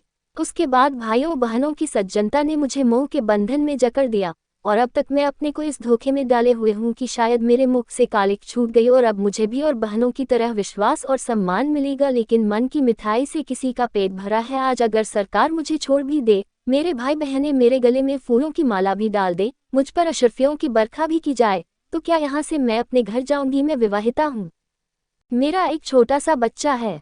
क्या मैं उस बच्चे को अपना कह सकती हूँ? क्या अपने पति को अपना कह सकती हूँ? कभी नहीं। बच्चा मुझे देखकर मेरी गोद के लिए हाथ फैलाएगा, पर मैं उसके हाथों को नीचा कर दूंगी और आंखों में आंसू भरे मुंह फेरकर चली जाऊंगी। पति मुझे क्षमा भी कर दे, मैंने उसके साथ कोई विश्वासघात नहीं किया है। मेरा मन अब भी उसके चरणों से लिपट जाना चाहता है, लेकिन मैं उसके सामने ताक नहीं सकती। वह मुझे खींच भी ले जाए, तब भी मैं उस घर में पाँव न रखूंगी। इस विचार से मैं अपने मन को संतोष नहीं दे सकती कि मेरे मन में पाप न था। इस तरह तो अपने मन को वह समझाए जिसे जीने की लालसा हो। मेरे हृदय से यह बात नहीं जा सकती कि तू अपवित्र है, अछूत है। कोई कुछ कहे, कोई कुछ सुने, आदमी को जीवन क्यों प्यारा होता है? इसलिए नहीं कि वह सुख भोगता है। जो सदा दुख भोगा करते हैं और रोटियों को तरसते हैं, उन्हें जीवन कुछ कम प्यारा नहीं होता। हमें जीवन इसलिए प्यारा होता है कि हमें अपनों का प्रेम और दूसरों का आदर मिलता है। जब इन दो में से एक के मिलने की भी आशा नहीं तो जीना वृथा है। अपने मुझसे अब भी प्रेम करे, लेकिन वह दया होगी, प्रेम नहीं। दूसरे अब भी मेरा आदर करे, लेकिन वह भी दया होगी, आदर नहीं। वह आदर और प्रेम अब मुझे मरकर ही मिल सकता है। जीवन में तो मेरे लिए निंदा और बहिष्कार के सिवा कुछ नहीं है। यहाँ मेरी जितनी बहनें और भाई हैं, उन सब से मैं यही भिक्षा मांगती हूँ कि उस समाज के उबर के लिए भगवान से प्रार्थना करें जिसमें ऐसे नर पिशाच उत्पन्न होते हैं। भिखारिन का बयान समाप्त हो गया। अदालत के उस बड़े कमरे में सन्नाटा छाया हुआ था। केवल 2-4 महिलाओं की सिसकियों की आवाज सुनाई देती थी। महिलाओं के मुख गर्व से चमक रहे थे, पुरुषों के मुख लज्जा से मलिन थे। अमरकांत सोच रहा था, गोरों को ऐसा दुस्साहस इसीलिए तो हुआ कि वह अपने को इस देश का राजा समझते हैं। शांति कुमार ने मन ही मन एक व्याख्यान की रचना कर डाली थी, जिसका विषय था स्त्रियों पर पुरुषों के अत्याचार। सुखदा सोच रही थी, यह छूट जाती तो मैं इसे अपने घर में रखती और इसकी सेवा करती। रेणुका उसके नाम पर एक स्त्री औषधालय बनवाने की कल्पना कर रही थी।